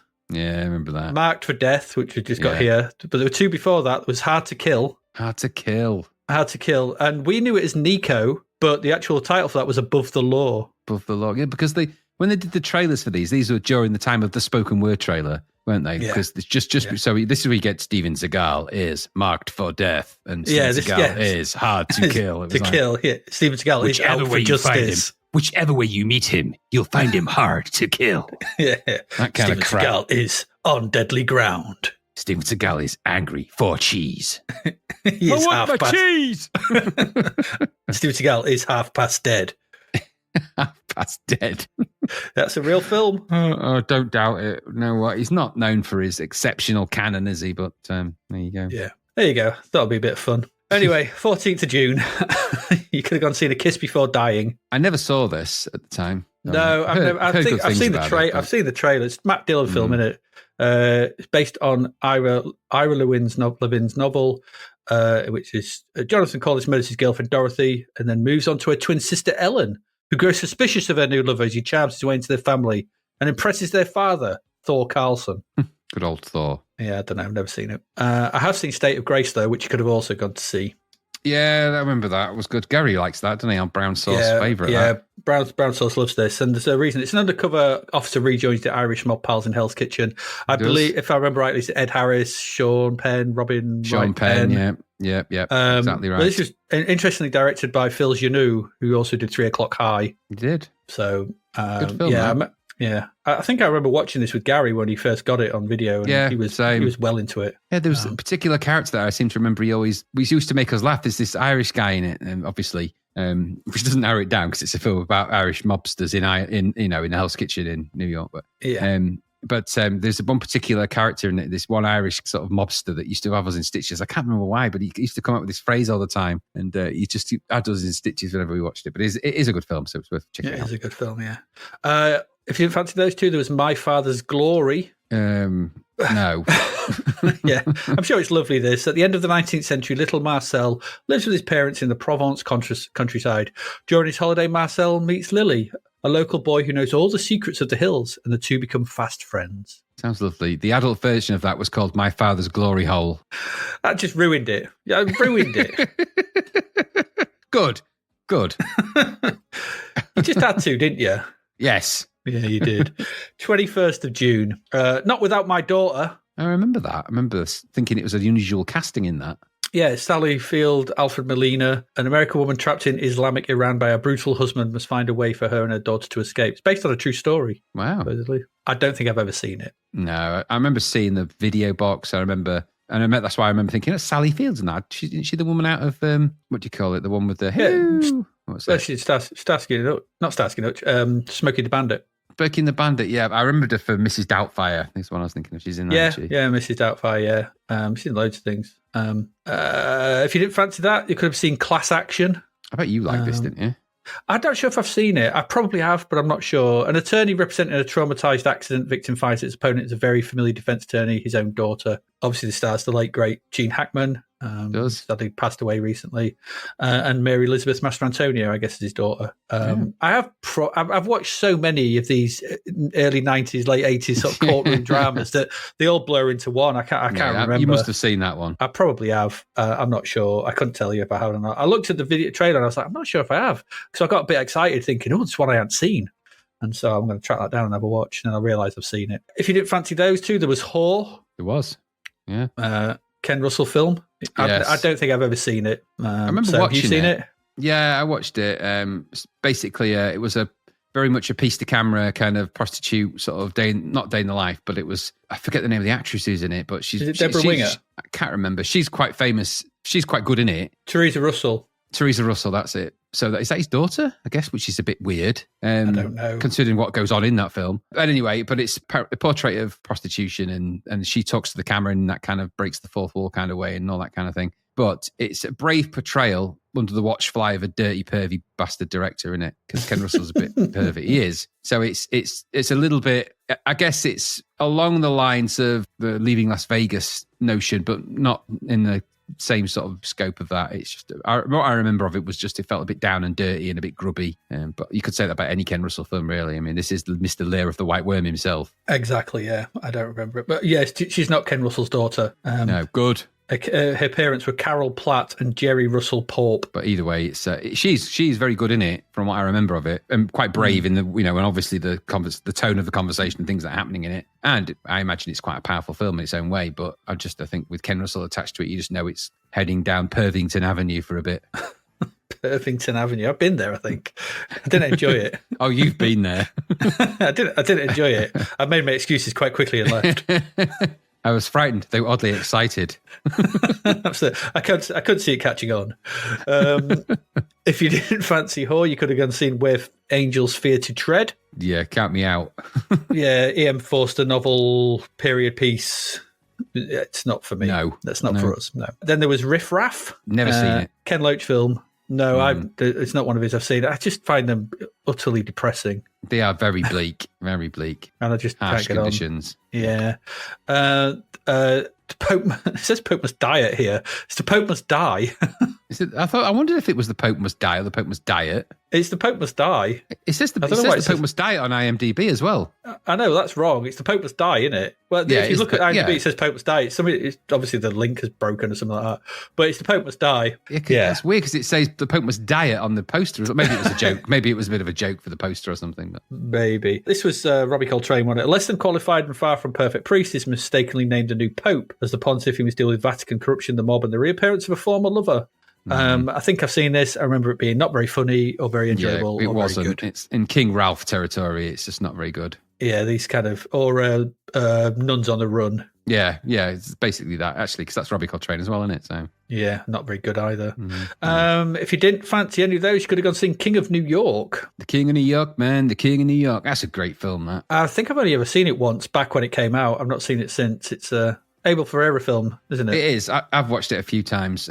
It's exceptional. It's obviously got Christopher Walken in it, classic role playing the King of New York, man, the King of New York. Great Abel Ferrara he's got a very grubby style of direction in this, but it shows real command of the camera. You've got some early black actors in here as well of significance. I think the guy that out the Matrix is in this. What's his name? Lawrence Fishburne, a very young Lawrence Fishburne in there. I think Wesley Snipes is in here somewhere as well. Some talent in there, all playing stereotypical characters, unfortunately, but the actual story is pretty good. It's a bit slow at times because it is camera kind of wanders.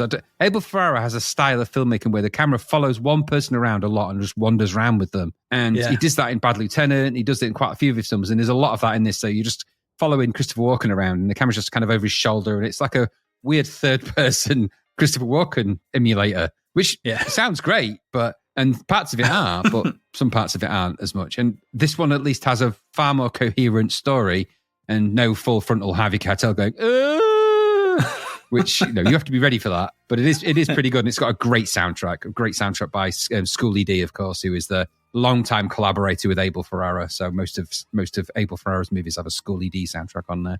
And does it start with him coming out? Is he released out of prison? Does he get out of prison and then is that the start of it? Is it? I honestly can't remember. I haven't rewatched it recently, and I would have to do that. Which is actually, it's made me think I might go on an Abel Ferrara big rewatch because that's heavy.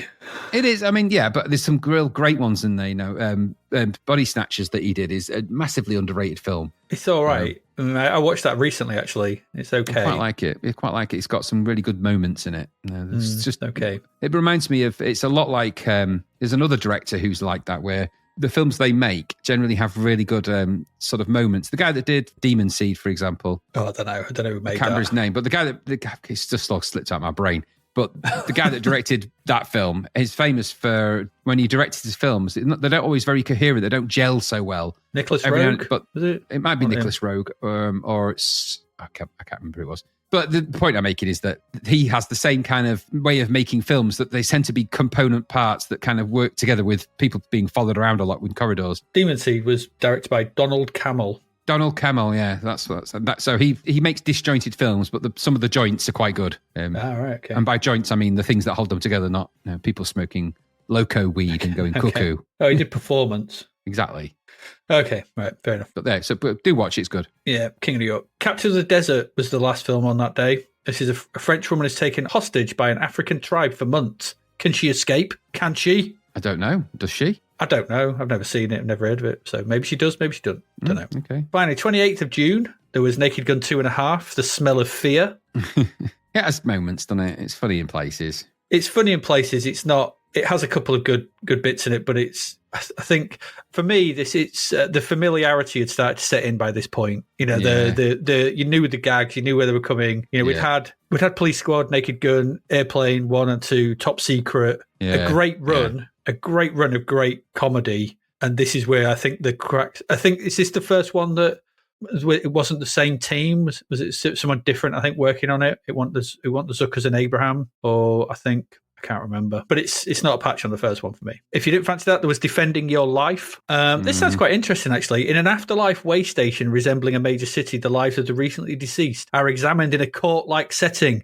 It's another courtroom drama, Graham. Another one. But this one is the afterlife. It's written and directed by Albert Brooks. So expect acerbic put-downs and witticisms. I imagine you'd get a lot of them in there. Yeah, I quite like Albert Brooks stuff, so I might actually dig that one out. I've not seen that, so I'm gonna watch that. I think. Okay. Finally, to round out the month, you could have watched Navy SEALs. Yeah, finally, play the game, get angry with that, and then go and see the film and be bored by it. It wasn't really very exciting, was it? No, it really wasn't. A bit boring, that. And that's it. Not a great month for the cinema, that really, is it? King of New York, I suppose, and State of Grace being probably the highlights. Yep. Aside from that, no, not much going on there. We're going to take a quick break. We will come back, Marked for Death, Out for Justice, and all that kind of stuff. We've still got 3 more games to get through and a whole load of stuff, so please do stay with us. We're back. And once this part is done, June 1991 is done. Complete. Just out the window, get rid of it. It's done. We've got 3 more games to get through, and we've done the lot. So let's get to that very first game. And that first game is Viz. Viz the game. Another comic gets the porting to the C64 treatment. This time it's the infamous Viz, or the famous Viz, or whatever. It's Viz. This was £10.21. Which is a weird price. Yeah, the disc was a weird price as well. I know we have a lot of listeners not from the UK. I've no idea just how famous Viz is outside of these shores. You may never have heard of Viz. You may have. I don't know. I'll do a quick summation of the comic for you, courtesy of Wikipedia, about what Viz was. So Viz is a British adult comic magazine founded in 1979 by Chris Donald. It parodies British comics of the post-war period, notably the Beano and the Dandy, but with extensive profanity, toilet humour, black comedy, surreal humour, and generally sexual or violent storylines. It also sends up tabloid newspapers with mockeries of articles and letters pages. It features parody competitions and advertisement for overpriced limited edition tat, as well as obsessions with half-forgotten kitsch celebrities from the 60s into the 80s, such as Shakin' Stevens and Rodney Bewes. Occasionally, it satirises current affairs and politicians, but it has no particular political standpoint. Many of his characters have featured in long-running strips, becoming well-known in their own right, including spin-off cartoons. Characters often have rhyming or humorous taglines, such as Roger Melly, the man on the telly, Nobby's Piles, Johnny Fart Pants, Buster Gonad, Sid the Sexist, Sweary Mary, Finbar Saunders and his double entendres. Others are based on stereotypes of British culture, mostly via working-class characters such as Biffa Bacon, Cockney Wanker, the Fat Slags. Some are aimed upwards, parodying the upper middle class and elites, such as the pseudo-leftist but privileged student Grant, Nanny No Dumps, and the hypocritical Tory MP Baxter Basics, named after John Major's Back to Basics speech. I'm just going to say outright sort of thing. I love Viz. I love the comic. It still cracks me up to this day. Yeah, I get an annual every year. Top tips and bits are just amazing. And I was a massive fan of Finbar Saunders back then because it just appealed to my stupid puerile humour. Anyway, the game, according to Zapped, like I said, it was £10.21 odd. It's got 2 scores in the mag as well. The disc version gets 60% and the tape gets 40%. The reason for this is that the game comes on 2 tapes for some reason, which means the multi-load was appalling. 2 tapes. You have to swap tapes. What? I don't know why that was. On there? God knows. Anyway, no fear of that here and now. I played this on the cartridge, so you could do all the way with that anyway. So we can just see what the game is without all that shenanigans. Like Supremacy, it's published by Virgin Games, developed by Probe Software for now. Very good. It was coded by Daryl Bowers, graphics by Lee Ames, and music by Haroon Tell. Where's Joe Boner when you need him? In keeping with the overall tone of Viz, there's a bit in the manual which I actually really liked. I'm just going to read out here. This is just about Viz and the people that made it. But for the 4 full-time creators of Viz, Chris and Simon Donald, Graham Jury and Simon Thorpe, the story still seemed incomplete. This is where they were making it. There was something missing. It was as if one great mountain remained unconquered. One precious jewel was missing from their crown. But now that missing gem has been put into place and the picture is finally complete. And this is it, a computer game. A computer game of breathtaking mediocrity. If you like computer games, you'll love this one because it's just like all the rest. So lock yourself in your bedroom, plug in your computer, and shove this poxy little cassette or whatever you call it in the hole. Your glasses will steam up with excitement as all your favourite Viz characters scurry forth across the screen. Your square eyes will boggle in amazement as these razor-sharp images spring to life. You've never seen them before. But seriously, computers are all well and good. Have you ever considered taking up some kind of healthy outdoor pursuit? Something like football or cycling? That's so good in the manual. Just laughing. Anyway, the game. Again, it's from the manual. Through the magic of microchip technology, you're about to be whisked from your dull, drab bedroom to the town of Fulchester to take part in a spectacular race between Viz favourites Johnny Fartpants, Buster Gonad, and Biffa Bacon. Others to look out for will include the Fat Slags, Mrs. Brady, the Parky, Spoilt Bastard, Aldridge Pryor, Bertie Blunt, Finbar Saunders, and Sid the Sexist. The race will, of course, be covered by FTV's own Roger Melly. The game begins in the changing room where you choose your character using the joystick. So select two of the three characters. The race, and you've got so it's a race basically. It takes place over 5 sections: the country, town, building site, beach, and disco. And the object is to win all 5 sections. Should you lose one, you have to do it again. If your character falls over off a cliff, off the screen, he must wait for a short while before returning to the race. For every fall, he receives a shame token. 3 of these, and he's out of the game. Lane discipline will be maintained by the referee, Rodney Ricks, who will throw bricks at anyone leaving their lane. Each of the 3 characters has special powers to help him complete the course, and each contestant has 2 bonus levels on which they gain tokens for use later. Okay, so that's the game. It's fairly simple. After a fairly simple credit screen, we get to our character select screen where we can choose from Johnny Fartpants, as I said, Biffa Bacon, or Buster Gonad. And at this point, you'll actually be quite impressed. This is one of the best things about the game. It looks pretty good, this game. The graphics in this are actually pretty decent.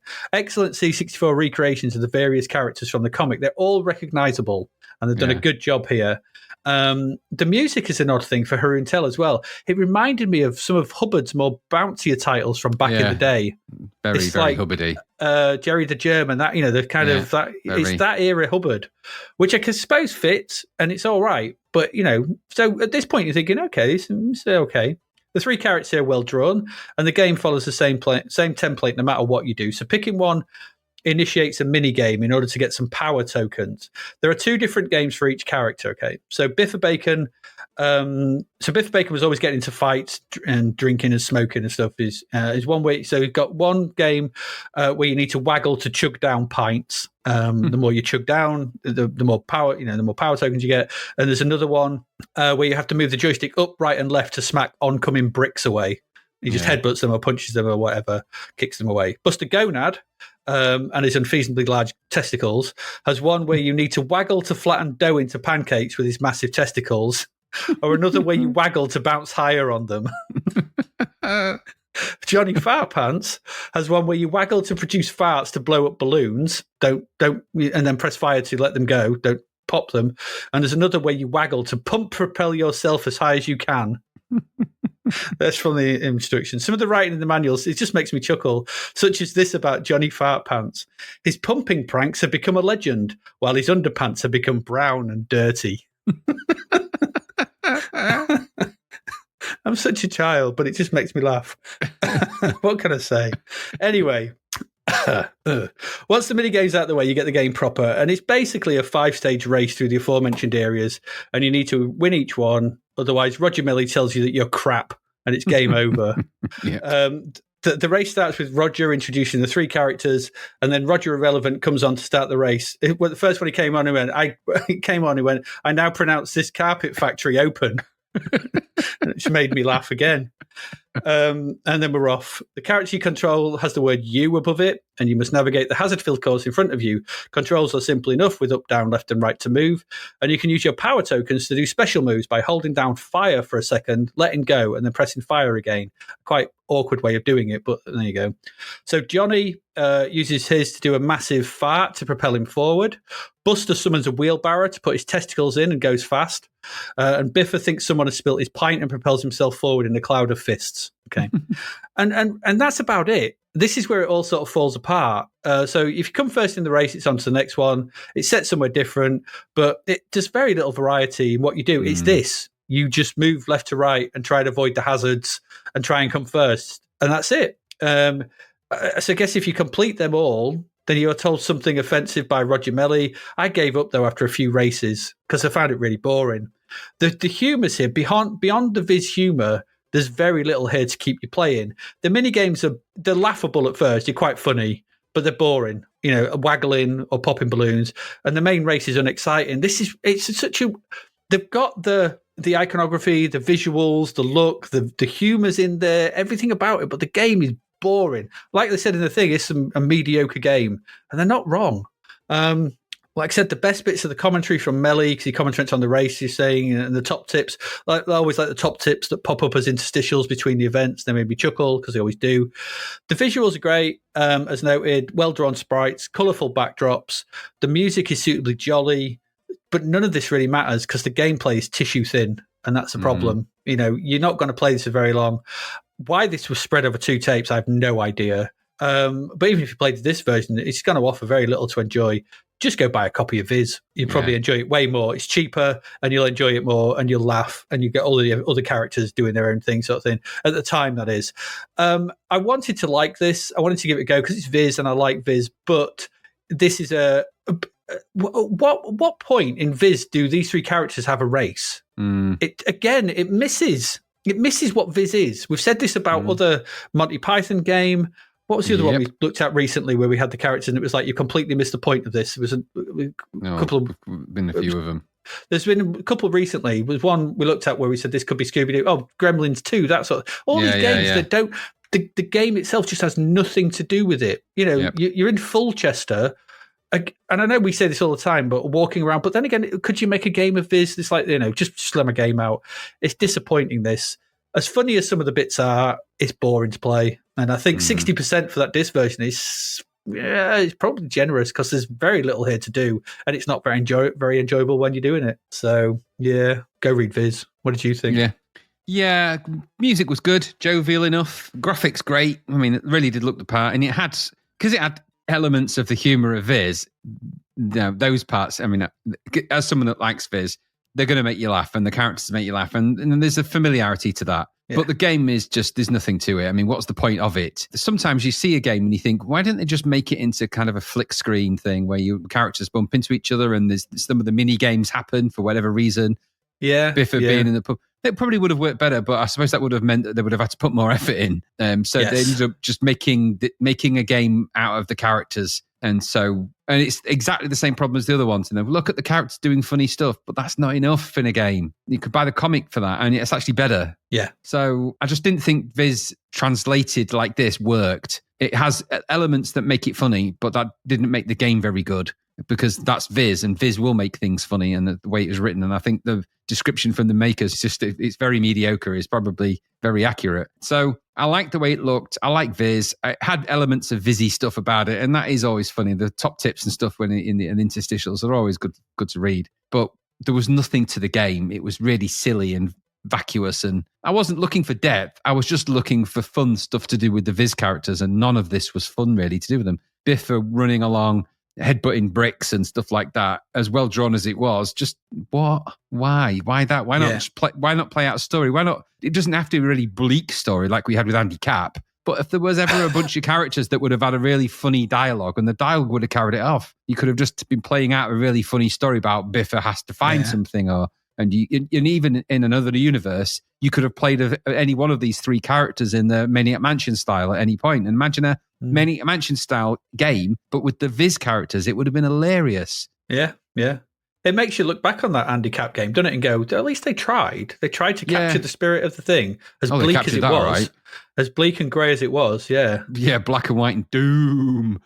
So this was colourful and jovial, but it just wasn't very good as a game. It wasn't Viz. It looked like Viz, but it needed a game, and this didn't have it. So no, yeah, absolutely. So a bit disappointing that. Not sure it's worth 60%, if I'm perfectly honest. There we go. That's Viz. Still 2 more games. Let's get to the next one.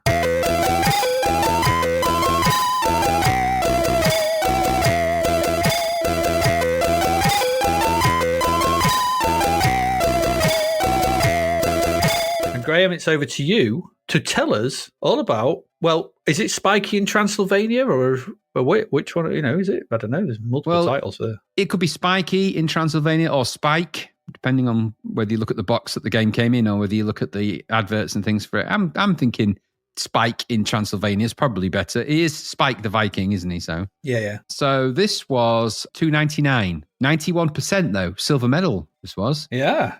I know. Published by Codemasters, developed, of course, by our friends at Genesis Software. We've seen them before. That's Dave Clark and Jonathan Smythe. Dave Clark, Elephant Antics, these guys done. Yeah. Now, and Ashley Hogg, yeah.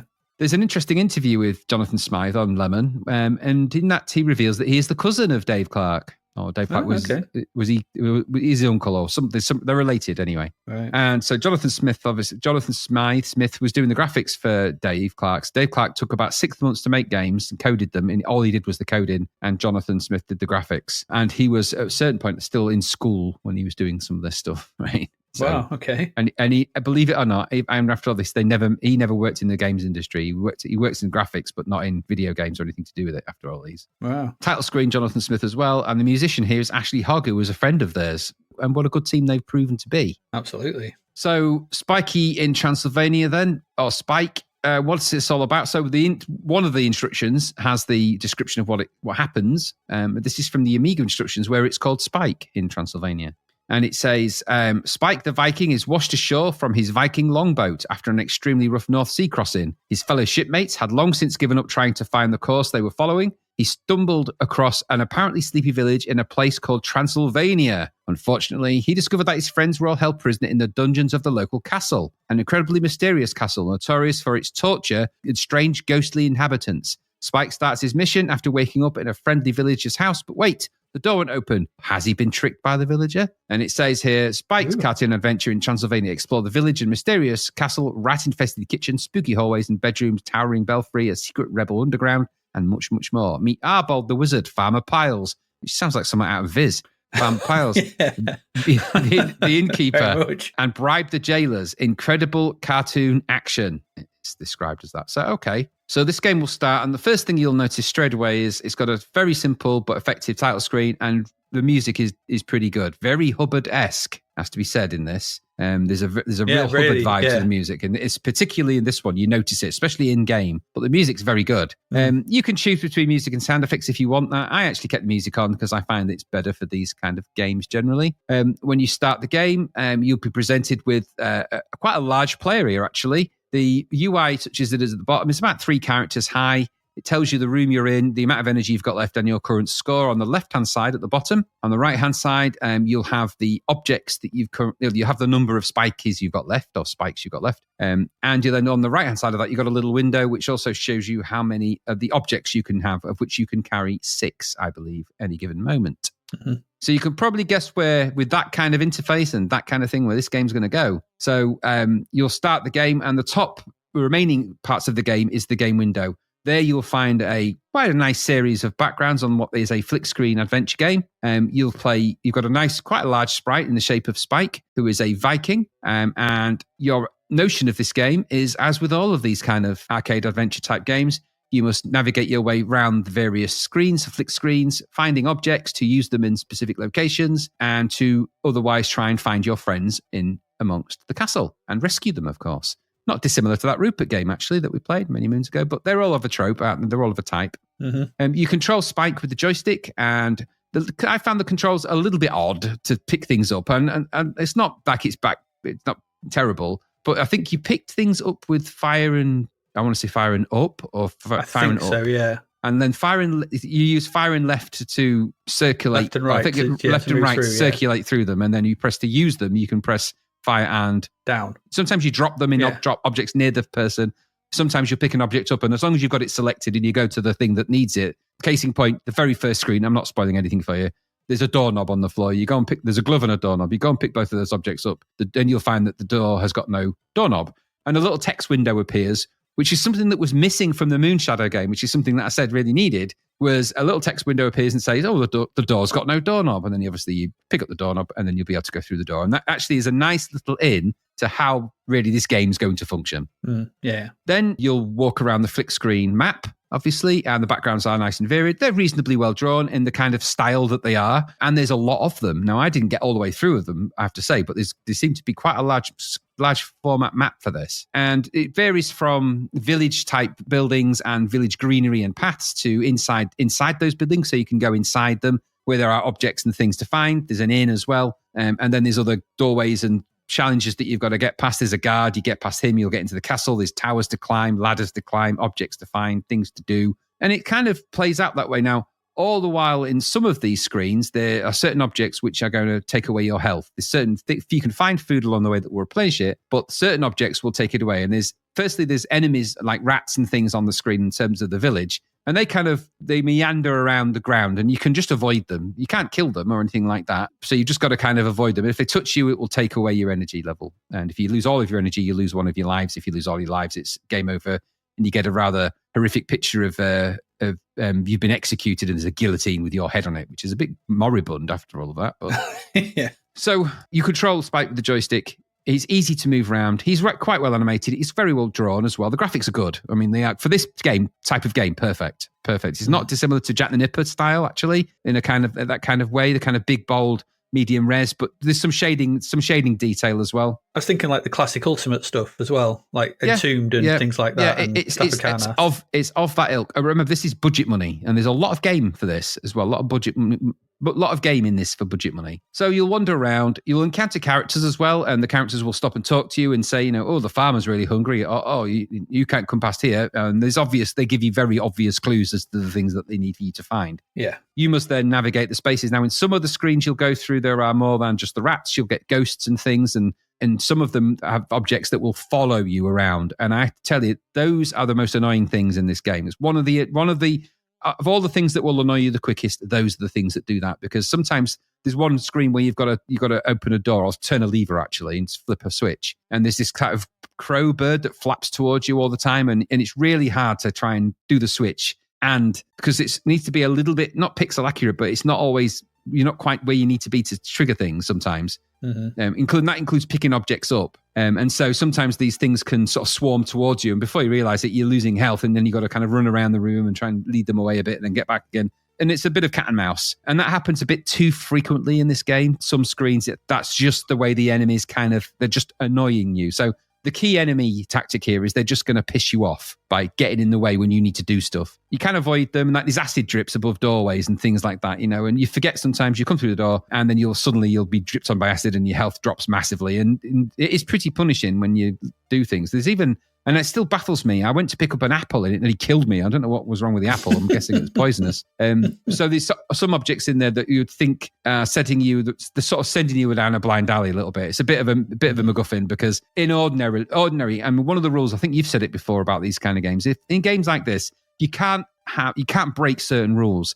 Food in these games are things that you pick up for health. That's how these games work. If you break that by having an apple that kills you or takes a chunk of your health away, you'll do it once or twice, maybe by accident, but it shouldn't be in a game like this. It's a bit of a cheat design. Yeah. Because you always expect food to be the thing you pick up for health. It's just kind of a trope of these games. So to break that a bit, it's a bit stupid. But that is a minor niggle in what is actually a very fun and competent game from Dave and Johnny.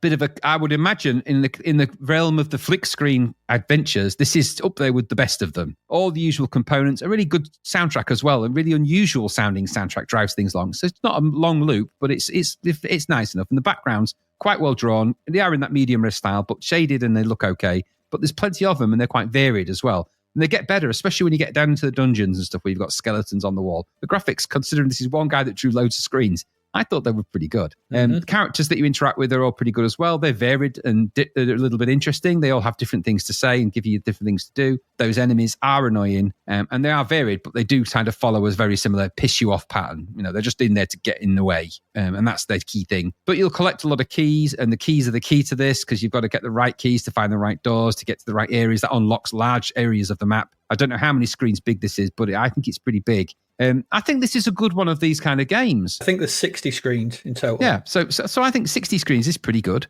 It's all in one load as well. That's the thing. It's one load. I think that's pretty impressive for the quality of the screens. It is, and there's a lot of graphics in here. There's a lot. The puzzles aren't immediately obvious. I mean, they start off simply, but and it is a bit of a pick up the object to go to 50 screens over to the left, but they're not always as easy to navigate as that, and there's some interest in there. And for people that like these kind of games, the mappers and things, this isn't a bad one of those at all for the money. I thought this is, you got plenty to go at with this for £3 especially. Nice graphics, nice sound, no bugs, plays really well, cute enough character, I guess, good fun. All the rooms have got names. That was a real throwback to this kind of the earliest version of these kind of games, which I quite liked.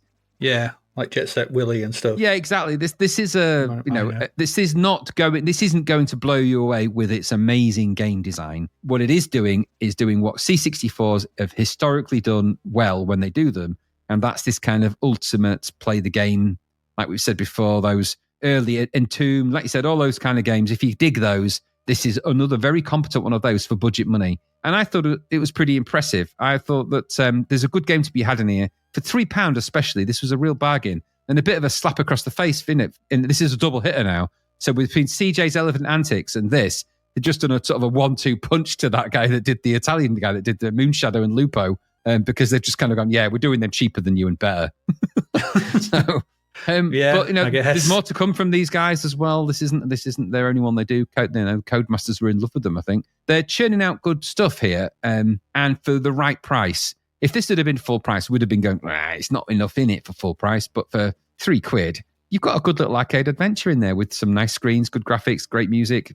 It's really likable. And to pick fault with it, it's just got the same fault they always have, which is that they have enemies that annoy the shit out of you on some screens. Well, loads of these games do that. I'm thinking that there's even the isometric ones have that problem, the Nosferatus and all those. So it's just by the numbers arcade adventure flick screen, but not a bad one, all said and done. What about you? Yeah, I mean, it looks suspiciously like Hagar the Horrible, which is what I thought it was at first, and I thought it sounded like Master of Magic.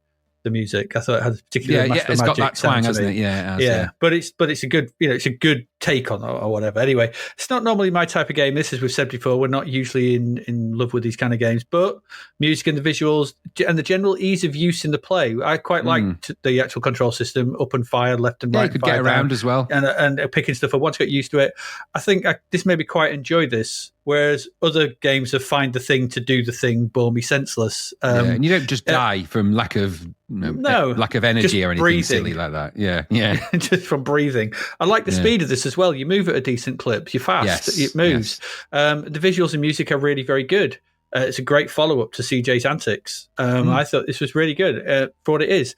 It's very similar to that. You can see where they're cribbing their ideas from. They're making budget versions of certain games. So CJ's Antics, obviously, New Zealand story and the platformers. This is kind of, like Entombed, Dragon Skull, Black Witch, those kind of, the classic sort of, those kind of 3D, sort of slightly pseudo 3D stuff as you're moving around. But they've got something about this. They've good knack in how they design them. So it doesn't feel too hard. Like you go to the right a little bit, and it's easy to walk around the rats. You can avoid them. So they're not being pestered all the time by respawning enemies and stuff. So you can go to the thing, and that guy says, you can't come in here. And so you go, okay. So you walk to the left a bit, you find some gold, and you think, all right, you drop the gold at his feet, and he goes, well, maybe now you can. And you're like, okay, this is the level of puzzles. Like you said, finding the thing. It's not tricky. And then you find a couple of keys early on, which allow you to free a couple of the prisoners quite quickly, giving you that, like, oh, this is what you got to do, but now it's going to get harder. And so there's a nice level of difficulty sort of moving up, and it just feels good. It just makes them feel the technical prowess. This is special as well. 60 screens of well-drawn graphics and that music playing and moving at this speed with no bugs, and that nice ending and grub being in. Makes it feels fresh and enjoyable. I wasn't sure what to expect from this. And Spikey in Transylvania. I thought we were going to get another bloody Spikey the Hedgehog, Hedgehog thing, which we played for ages ago, which is rubbish. But nothing to do with that. And this is just a really, really decent one of those. But it's not too big. It's big enough. 60 screens is big enough. But again, it's not like 2,000 screens of boredom. No, it's like, this is little. And I also like, the little characters wandering around.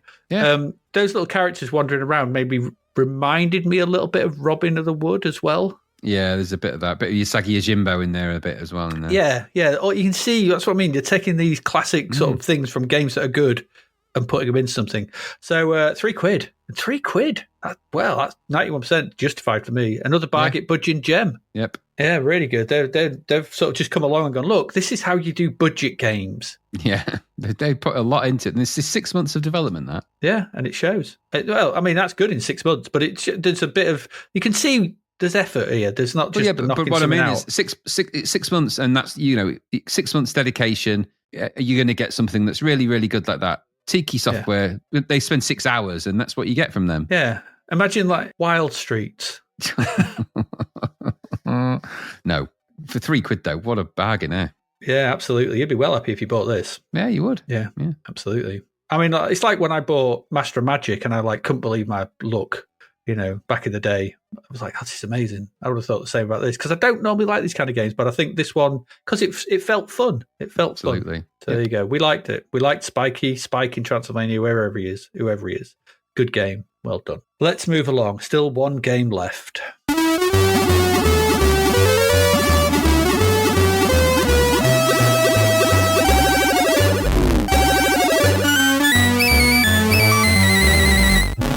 And that one is Elvira, Mistress of the Dark. Look at her boobs. £24.99. Stupid. £25. I worked that out, sort of thing. I took into what that is. That's £70 in today's money. Me. No way. Which is the cost of modern games, I guess. There you go. This is what happens, Graham, when you get rid of the adventure section of the magazine, where this undoubtedly belongs. Yeah, doesn't but they've got rid of it, so now it's in the main chunk. So we've got to do it. It's 81%. It got though 81. This is Elvira, Mistress of the Dark. Like I said, £25. It's only on disc because it had to be. There's no way you're going to get a tape version of this. So who is this Elvira character anyway, and why is she Mistress of the Dark? Cassandra Gay Peterson, born September 7th, is 1951. She was an American actress, best known for her portrayal of the horror hostess character Elvira, Mistress of the Dark. Peterson gained fame on the Los Angeles television station KHJ-TV in her stage persona as Elvira, hosting Elvira's Movie Macabre, a weekly B-movie presentation. Okay. She was a member of the Los Angeles-based improvisational sketch comedy troupe The Groundlings, and she based her Elvira persona in part on the Valley Girl type character she created with a member of the troupe. The Elvira, Mistress of the Dark, though, this is kind of based on, is a 1988 American comedy horror film directed by James Signorelli, starring Cassandra Peterson. Film's screenplay written by Peterson and Sam Egan follows Elvira inheriting a house nestled in the heart of an overtly prudish community. That was the film. Anyway, so most people probably know who Elvira was, especially if you're the same age of us. Elvira was around at the time. We're kind of aware of her. And now we've got. Is it a game based on the movie? Maybe I don't know. I'm not sure if it is. I don't really know. I'm not sure. Yeah, I don't know the link here. I'm not sure if it is, but they're all called Elvira, Mistress of the Dark. So make of it what you will. So I don't know. I haven't seen the film, but what I do know is this was published by Flare Software. It was designed by Horrorsoft. It was coded by Bruce LaFaux. Oh, Bruce LaFaux, F-E-A-U-X. Faux, I guess that's how you pronounce it. Yeah. He programmed that. Do you remember Desolator? That top-down sort of arcade page. He did that back in 1988. The visuals here are by Kevin Preston, Mark Sample, Paul Drummond, and Philip Nixon. And the musician. You're queuing up to draw that one. I want that screen. Give me that screen. And the musician is Sean Connolly. So I played the cartridge version of this, thank God, because the disc version comes on 3 discs with over a megabyte of data. God. Because there's going to be supposedly there was a lot of toing and froing between those discs. It wasn't a megabyte, it was a mega boob. So no, thank you. I'll stick with the cartridge version. Enough with your tawdry comments. The game starts. It's got a nice intro, suitably dark and moody piece of music, and the credits and logo for the game. Like we saw for Supremacy, this is not a phoned-in downpour of the 16-bit versions, which is where the game began. So this is originally started on the Amiga and stuff. So it was crammed into the C64. Okay. I think that there has been real effort and time put into this to try and make it work on the C64. Why it doesn't, what it does do well, we'll come to in a bit. Pressing fire starts the game, and what essentially what we have is a kind of first-person flick-screen adventure game, not too dissimilar to, I guess, what we'll see in games like Myst. Yeah.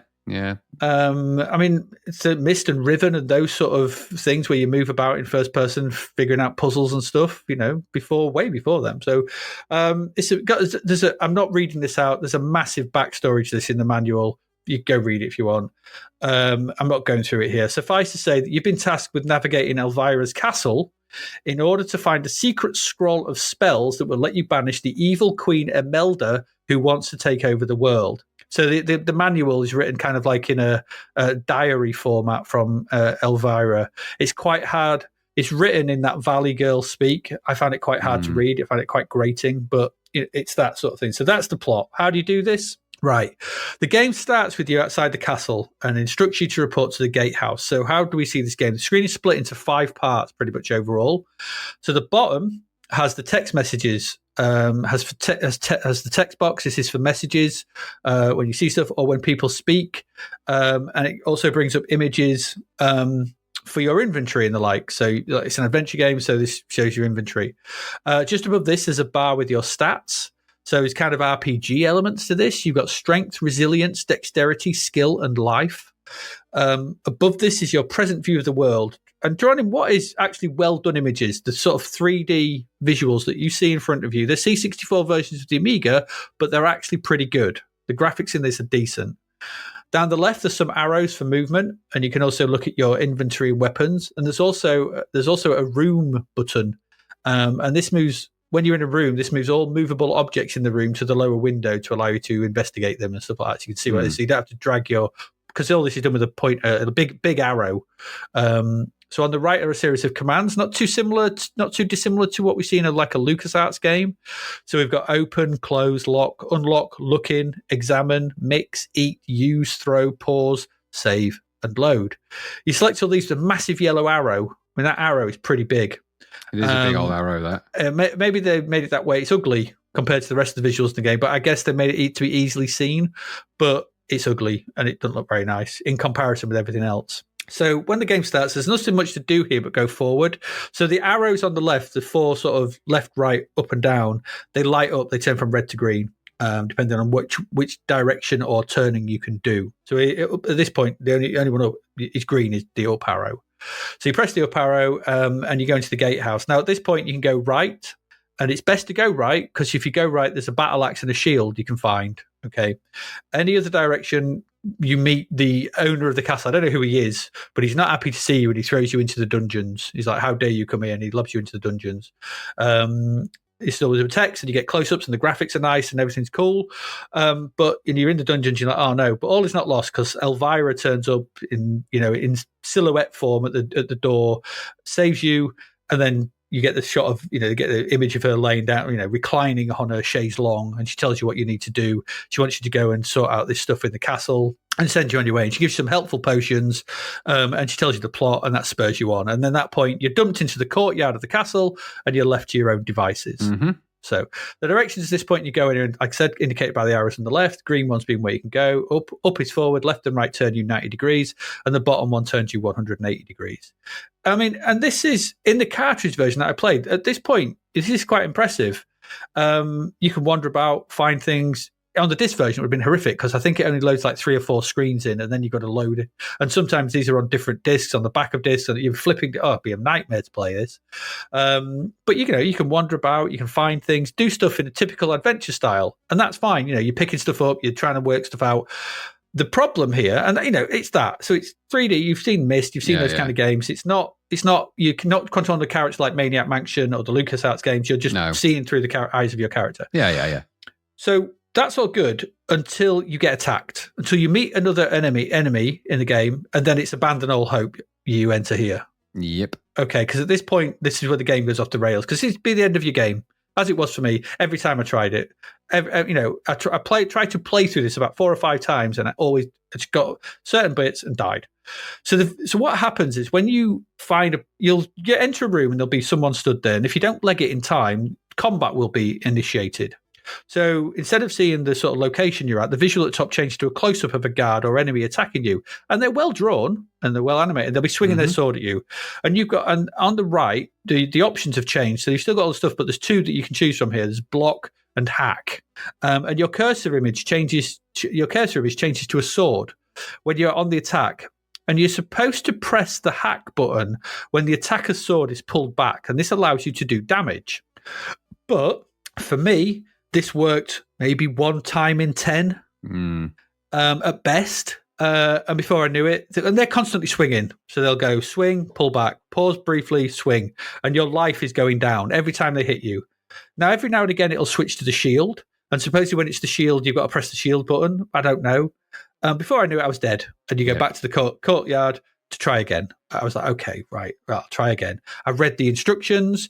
I read all the blurb on like, this is how to do the combat. No amount of retrying ever let me win a fight. No. All right. I just died every time. So there's no matter which way you go, there was one bit where I got kind of stuck in a hall of, if you go into the castle, there's this long hallway with doors on either side. It's quite easy to get turned about and turned around. You don't know. Then I ended up going in a room, and instead of a guard, there was a skeleton in a suit, and they hacked me to death. And I was dead again, back in the courtyard. Tried going another way, found another guard, hacked, dead. Oh, for God's sake, the combat don't work. So no amount of retrying ever let me win a fight. And so that was it. That was it for me in Elvira, Mistress of the Dark. I was done because it's like I can't play this. I can't. This system in this game, and I've read other people, people posting, oh, it's brilliant, it's amazing when you get used to it. I'm like, you can't. This bit's broken. I don't know whether, I don't think it's the crack. And I've read other people going, the combat really lets this down. Lets it down is an understatement because it basically kills the game dead. Now, I don't know if it's because it's just trying to do too much and it's too slow to react to your button presses. So that, it's just not being able to process it in time. Every now and again, it would sort of knock the other guard's, the guard's sword back, but there's no feedback that you're doing any damage to them when you do hit them. So sometimes it'll go clang and they won't do it. Sometimes it'll knock them back mid-swing, and sometimes they'll just swing. They don't have a health bar. So I was like, am I doing anything to them? My life's going down to theirs. I don't know. And I was dead and I was there. I mean, it's impressive what they've managed to do here to get this into the machine, even if it wasn't 6 sides of a disc. But the game collapses when you get to combat, and I found progression impossible at that point. Like I said, I got lost in a hole of corridors, killed by a skeleton. Back to the beginning I went. I'm not sure what I was doing wrong. I don't know. Like I said, I was following the instructions. They're not particularly clear. It just never worked. So I just couldn't be bothered to try and get further than that. It's an adventure game where they've tacked on an arcade section, which just simply is broken, and I don't know why they've done it. It may work on the Amiga version where it's a bit more responsive and you've got more processing power to actually animate that thing and read the input, but it just doesn't work here. So I found it's clunky and unresponsive, a bit slow. And despite some, initial this could be all right, I very, very quickly found that I ran up against that problem and I was done with it. So, yeah, I don't think that 81% is really justified because I don't think they played it very much. Because you can't get past those combat sequences. No. So, yeah, 25 quid for basically not being able to play it is a bit much. So I didn't get on with Elvira. This is Elvira misses the mark for me. Very good. What about you? I never really liked this on the Amiga. I never really bought into the whole Elvira thing either. I think we just were. It wasn't a UK thing. It was very much very much a US TV thing. And I never really bought into the film. I just didn't buy it as a character. It didn't interest me. No, the whole big boobed vampire-y type character. It just wasn't my scene at all.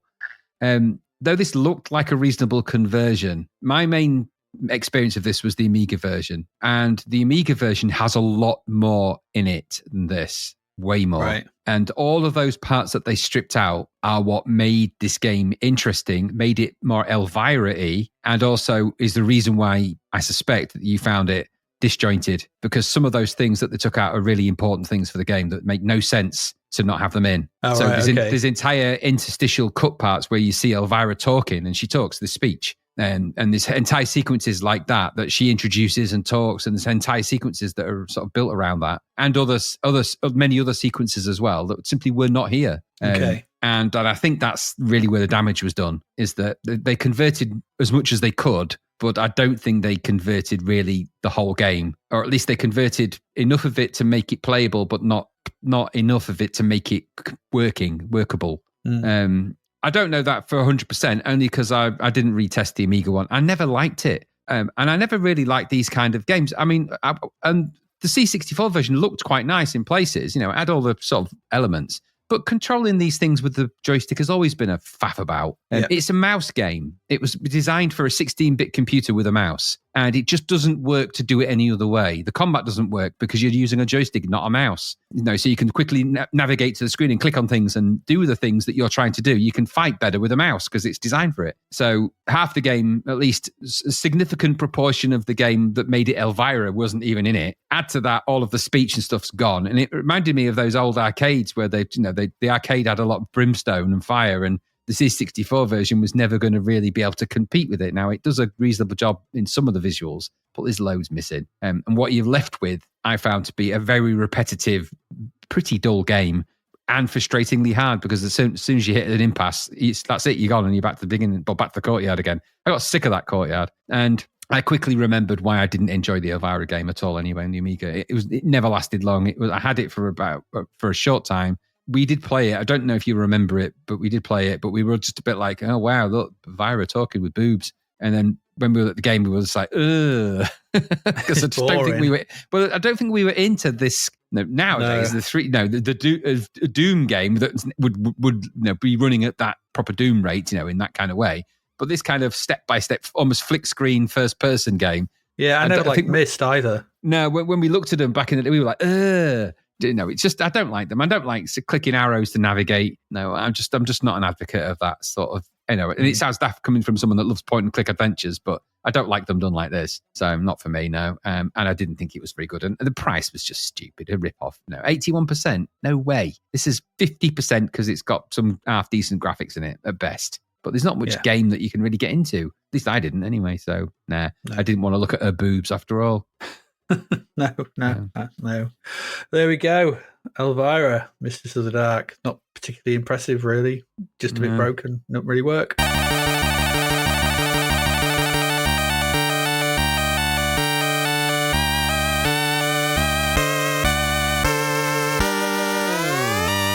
And that's it. That's it for June. So, yeah, there you go. This week, what did we look at? We looked at the very impressive Supremacy. Yeah, very good. One of the top games, that. Yeah, clearly good. I mean, that's two really good games we've had this month, didn't it? We had Atomino and Supremacy. Yeah. We had quite a few good games this month, I think. I Play 3D Soccer was pretty decent. Moonshadow was all right. Yeah. North and South was okay. Supremacy, Spikey In Transylvania. It's not been a bad month. No, with Passing Shot, which was a weird budget sort of dig up of something that was released. Passing Wind is more fun, I think. Yeah. Viz, which was lacking a game, really. Half an hour. Yeah. Spikey In Transylvania, which was a really good budget gem. Yep. And Elvira, as I said, misses the mark. And that's it. We do have some crapverts. We do. So I Play 3D Soccer, then it had the game, but it didn't have the advert, did it? Goodness me, look at that. It did have that loading screen. That was part of the loading screen, but it was a bit more, there was stuff going on, which you didn't quite see. Here, we've got, I don't know what's gone on. So the first thing so this is a footballer. We've basically got a close-up of a footballer's gusset as he does an overhead kick whilst wearing leather boots. Yeah. That's weird. It's like he's got an knee-high leather boots. Knee-high leather boots. I thought he's got a knee-high leather boot on. They're shiny. Strange. If they're supposed to be socks, they're shiny socks. I think it is a plastic leg. I think he's got, because he's also got. I've noticed. Well, he's anatomically challenged, isn't he? Because he's got an arm growing out of his groin. He really has. He's Mr. McClegg. He is. With a leg for an arm and an arm for a leg. I mean, there's a few classic blunders on this, isn't there? So, firstly, you can't draw a beveled marble like that at the top. Can you not? Can you not have beveled marble? No. They've tried to make it like a marble plinth. It doesn't work because it's drawn and it's not very well shaded. In fact, it just looks like someone got the yellow crayon and went, there you go, marble. And then the iPlay writing is really weird because it's done in kind of almost like it's a Roman font times Roman font. Yeah. Heavy on the serif. And it's meant to be, they've tried to make it look as if it's been carved into the marble, but because they haven't drawn marble very well, it just looks like it's been penned on a piece of wood. The really bad logo drawn underneath, which made me laugh. It made me howl. Oh, what, the 3D soccer? Yeah, no, there's the Simulmundo logo. Oh, the Simulmundo thing. Actually had me in stitches now. It's like, what? So someone has just drawn this. They've got a piece of paper and a pencil and have just drawn it really badly, sketched it out. The old vibrating footballer with the groin arm. Well, they've signed it on the right. The 3D soccer writing is just so shit. It's like, why is the 3D bit shadowed and the soccer not? Because it's 3D. It's supposed to be 3D. Oh, right. Okay, well, yeah, but I mean, it's not. It's a drop shadow. That's not. It's the illusion of 3D, isn't it? I don't know. Why is he vibrating? I don't know. Is that maybe his metal foot's gone clong? Yeah, he's kicked the ball. He's so shiny. Every part of him is shiny. And why that angle? Why that angle? He's obviously got a chrome leg and a black metal foot, or he's been sort of dipped, hasn't he? He's been paint dipped, and he's got a facial expression, but it looks like I don't know. It's hard to know. It's hard to know. He looks like he's made of metal. He looks like he's like carved out of various metals. Yeah, it looks like a statue. And I'm not sure that the screens at the bottom are 100% accurate. I'm not sure what they're from. Oh, they are from the Amiga version. Just the one of the ways doing the overhead kick looks like it was drawn a little bit. I'm not so sure. There's a bit of license there. But that said, it's mainly I don't get why they didn't just do more of a robotic looking 3D footballer. It would have worked in the context of what the game is. But no, we've got this. I don't know what that is. No, it's very weird. It's very strange. A shiny sock. The shiny sock got me. I was like, wow. It is either a shiny sock or he's got a metal limb, which is great for diversity. And I noticed he's got a weird strap on his boot. You don't have straps on your boot there when you play football, do you? Yeah, because you have really long laces, so you wrap the laces around 2 or 3 times.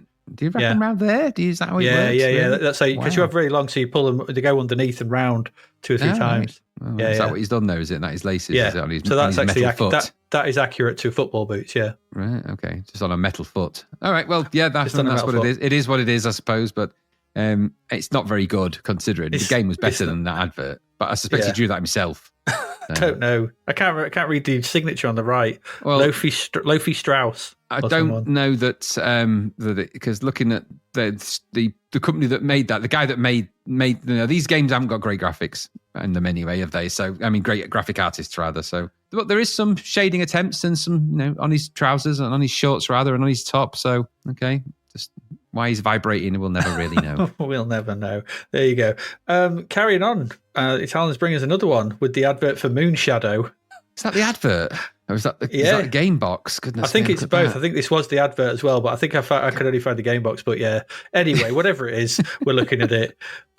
Because that's the strange thing isn't he's got more muscles than any man that should be. Well, he's meant to be a snake, isn't it? In the game, it's a giant snake. I think so. I'm pretty sure it says it's a snake, so maybe that is a snaky dragon. It's a drake. But he has that is muscles on his muscles, isn't it? Because he's got muscles that don't exist. I also like how happy he is to be hacking away at that snake. He is. It's like when you rub a cat the wrong way. That dragon. What are you doing? But isn't his arm a strange shape? The one that's wielding that sword. Yeah. I don't know where the bend is. I can't remember. I don't know which bit the elbow is. Oh, and it looks like he's wearing a necklace banana. That's unusual. I mean, people have tokens, don't they? But it does look like he's wearing a banana around his neck or something. Could be treasure, I suppose. But his sword's alarmingly short. His sword is shorter than his arm, and his arm's really wide. And he's got so many muscles. Why would he have? I mean, you don't have muscles there. You have abdominals and you have obliques, but you don't have underarm armpit muscles like that. They don't work that way. He's found the muscles that Arnold Schwarzenegger forgot to work out. Yeah, exactly. I mean, he has got muscles. No wonder his chopping arm's powerful. Is because he's got 4 muscles directly under his armpit. What they would do, I don't know, because I'm not sure what their purpose would be. Hold back the sweat, or how you would train them. And it looks to me like the snake dragon, whatever that is. I think he was told to draw. He wasn't told what to draw, and he's like, "Is it a snake? Is it a dragon? What is it? I'll make it look a bit like both." Because he's got dragon's feet, snake's kind of head. But look at its back left foot though. That's down there. It's massive. That's a bit weird. Why is it coming so far forward? It's really odd. Oh, his face is freaking me out. It's like he's like, yeah. He's dead happy, isn't he? He's well into it. It's like when when you're chopping up something on the chopping board and you get dead into it. Like, take that carrot. It called me old fashioned, but why have they dotted the shadow? Because it's got a dot on the A of shadow. You don't really need that. I think if that's meant to be a moon, it's not really a moon. And that logo, why didn't they just use the logo from the game? That's clearly a badly drawn. Do you not like the logo? I didn't mind the logo. No, I like the logo, but the one in the game was way more ornate in the right styling. This is they've kind of outlined it to death and put really weird banana-y Jamaican colours on it. I'm like, what's all that about? It's got like red, yellow, and green in it. Yeah, it's the Rastafarian lilt. It makes me want to kind of lilt. I don't know why. Yeah, but also slay your way through the maze of darkness. Yeah, that's not quite right, is it? No, it's not very face and muscles that got me. Yeah, he is. That is a muscular man. I mean, goodness me. But his arm's a bit His arm's very short. He looks a bit like there's a famous bodybuilder called Franco Columbo. He looks a little bit like Franco Columbo. It's certainly in his height and his width, and not so much in his, because he's got an odd hairstyle. He's got that's a very 90s hairstyle he's sporting there as well. Does he always do like one more set, Franco Columbo? He's dead. He's dead now, but yeah, he did. Oh, he finished Franco. Just one more set. Franco Columbo was famous for. He used to. His party trick was he would inflate hot water bottles and make them pop. With what? So with his mouth, he'd blow them up. Oh, right, okay. So he'd inflate a hot water bottle like a balloon and make it go bang. That was his party trick. But he was a riot at parties. Well, hide your hot water balls because that's inconvenient. If you've got tummy ache, you need them. It's cold. You've got the hot water balls. Oh, Columbo! It was a really funny Italian guy. But he was big mates with Arnold Schwarzenegger anyway. He was one of those. Damn you, Columbo. One of those. There you go. But yeah, Moonshadow. Happy hacking. This one was brought to us by, again, not an advert so much as this was brought to us by our patrons. This is the cover for Great Garianos. I don't even know where to start. Everything is wrong. Previously unreleased on its own. Sounds like a criminal. On its own with no one else. Yeah.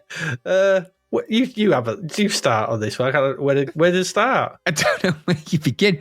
This is so wrong at every level. Why is he a Viking? Because he looks like a Viking. It's not a game about Vikings at all. No. Why is he? Who is he? Is he clubbed, that guy? He looks like he's burst, that guy, and he's popped. Is he wearing a balloon armor? He looks like he's got balloon armor, and he's popped. It looks to me like looks to me like he's growing out the big orange dildo thing in the background.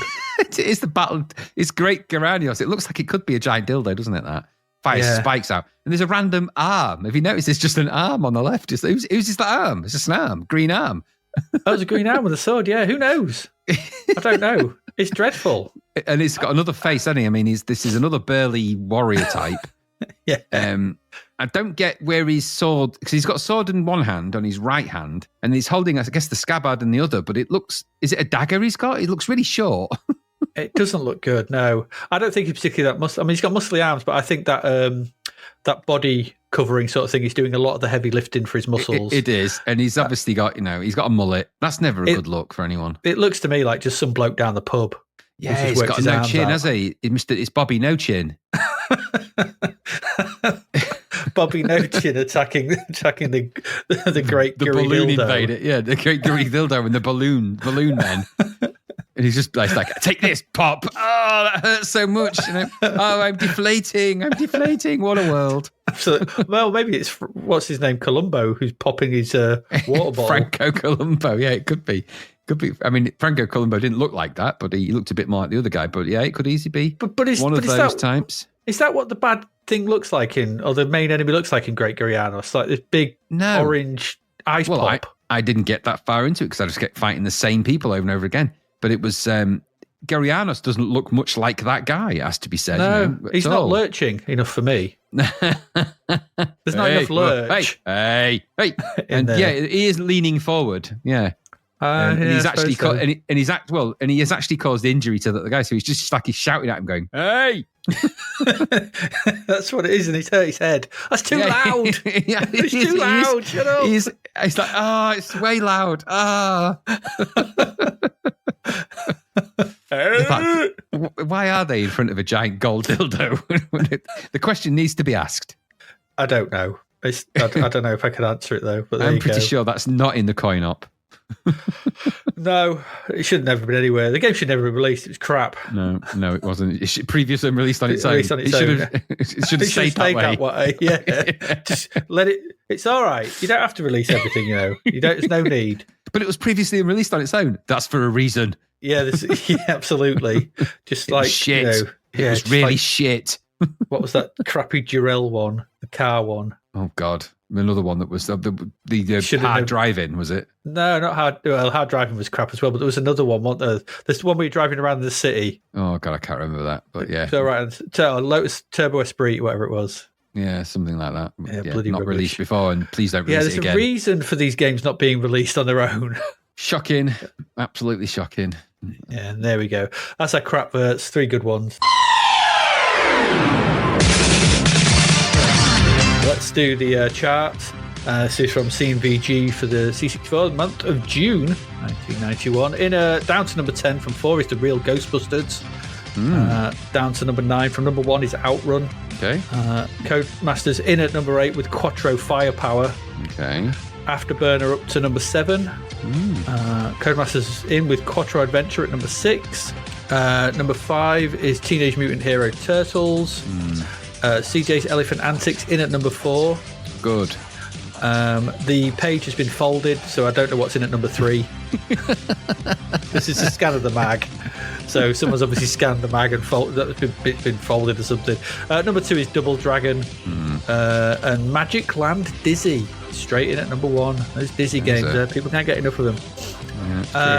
Bottom 10, Gary Lineker's Hot Shots in at number 11. Operation Wolf at 12. Cave Mania down to 13. Okay. The Dizzy Collection in at 14. Quick Snacks at 15. Big Box. What's the hell's Big Box? By Bo Jolly at 16. Kenny Dalglish's Soccer at number 17. Rambo 3 at 18. Super Scramble Simulator at number 19. And Bigfoot at number 20. That's a collection of games. It is. I mean, CJ's Elephant Antics is good. Is the best thing in there. Gary Lineker's Hot Shots is not. No, it's not. Real Ghostbusters weren't very good. Teenage Mutant Hero Turtles was crap. Outrun wasn't very good. Quick Snacks was good, but that's about it. Rambo 3 was disappointing. There we go.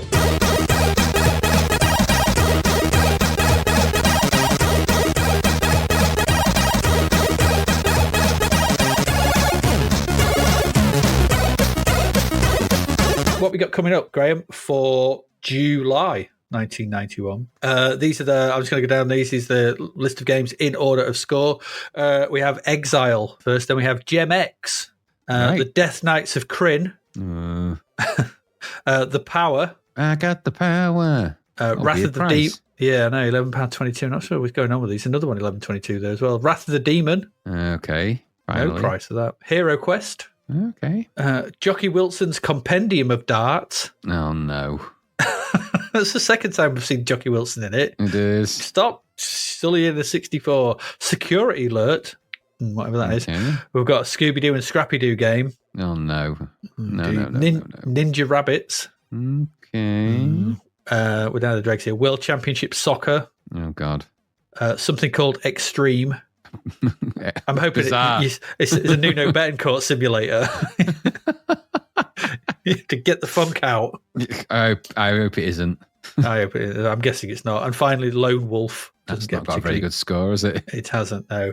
I imagine some of those games like Death Knights of Kryn, Lone Wolf and things like that would have been in the adventure sections. Yeah, Death Knights of Kryn's a big RPG type thing, I think, isn't it? Yeah, I think so, yeah. But they've been let loose into the main mag.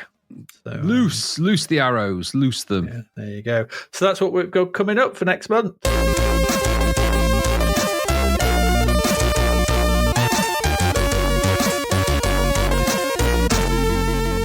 That's June 1991 done. We've not got long left, Graham. There's not long left. No.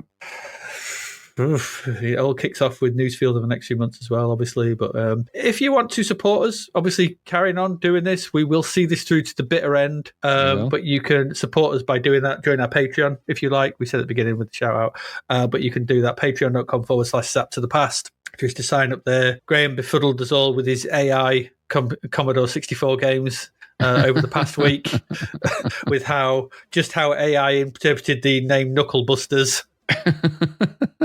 It was really difficult to get it. It was obvious when you got it, but I could see what it was when you got it. But looking at it, I was like, we thought it was Hammer Fist. I think Hammer Fist was that's what I thought originally. But yeah, no, it put the hammer in. It just went mad. It was like it just took it really. Like a guy hurting his hand, it just took it as he had to have hit it with a hammer and nails all over the place. I'm like, wait, obsessed with nails. Remove the nails. And it just wouldn't. It just kept putting more nails in. And then he had goggles on and a helmet. It dressed him originally as an American footballer. And I'm like, why has it done that? It just had footballs everywhere. I'm like, remove the balls. That's not something you often say into a ChatGPT. And then he was yelling out Heim for some reason. Yeah, I don't know why. I didn't ask it to yell anything. Well, there you go. AI does as AI does, I guess. But that's always a good bit of fun. It's going on. Just come along. We've got high score competitions and things like that. But it's really cool if you do that. We have a Ko-fi as well, ko-fi/Zapped to the Past. And if you've got the spare time, whenever you're listening to this, and if you are still listening, just if you could open up your podcast player sort of thing and just drop us. You don't have to write anything, but just put a review out. Just give us a star rating. Give us a 5-star rating. If you could do that, because it moves us up and down and things like that, gets more people seeing the podcast and things like that. Really help. But whatever. And I think that's about it. That's June done.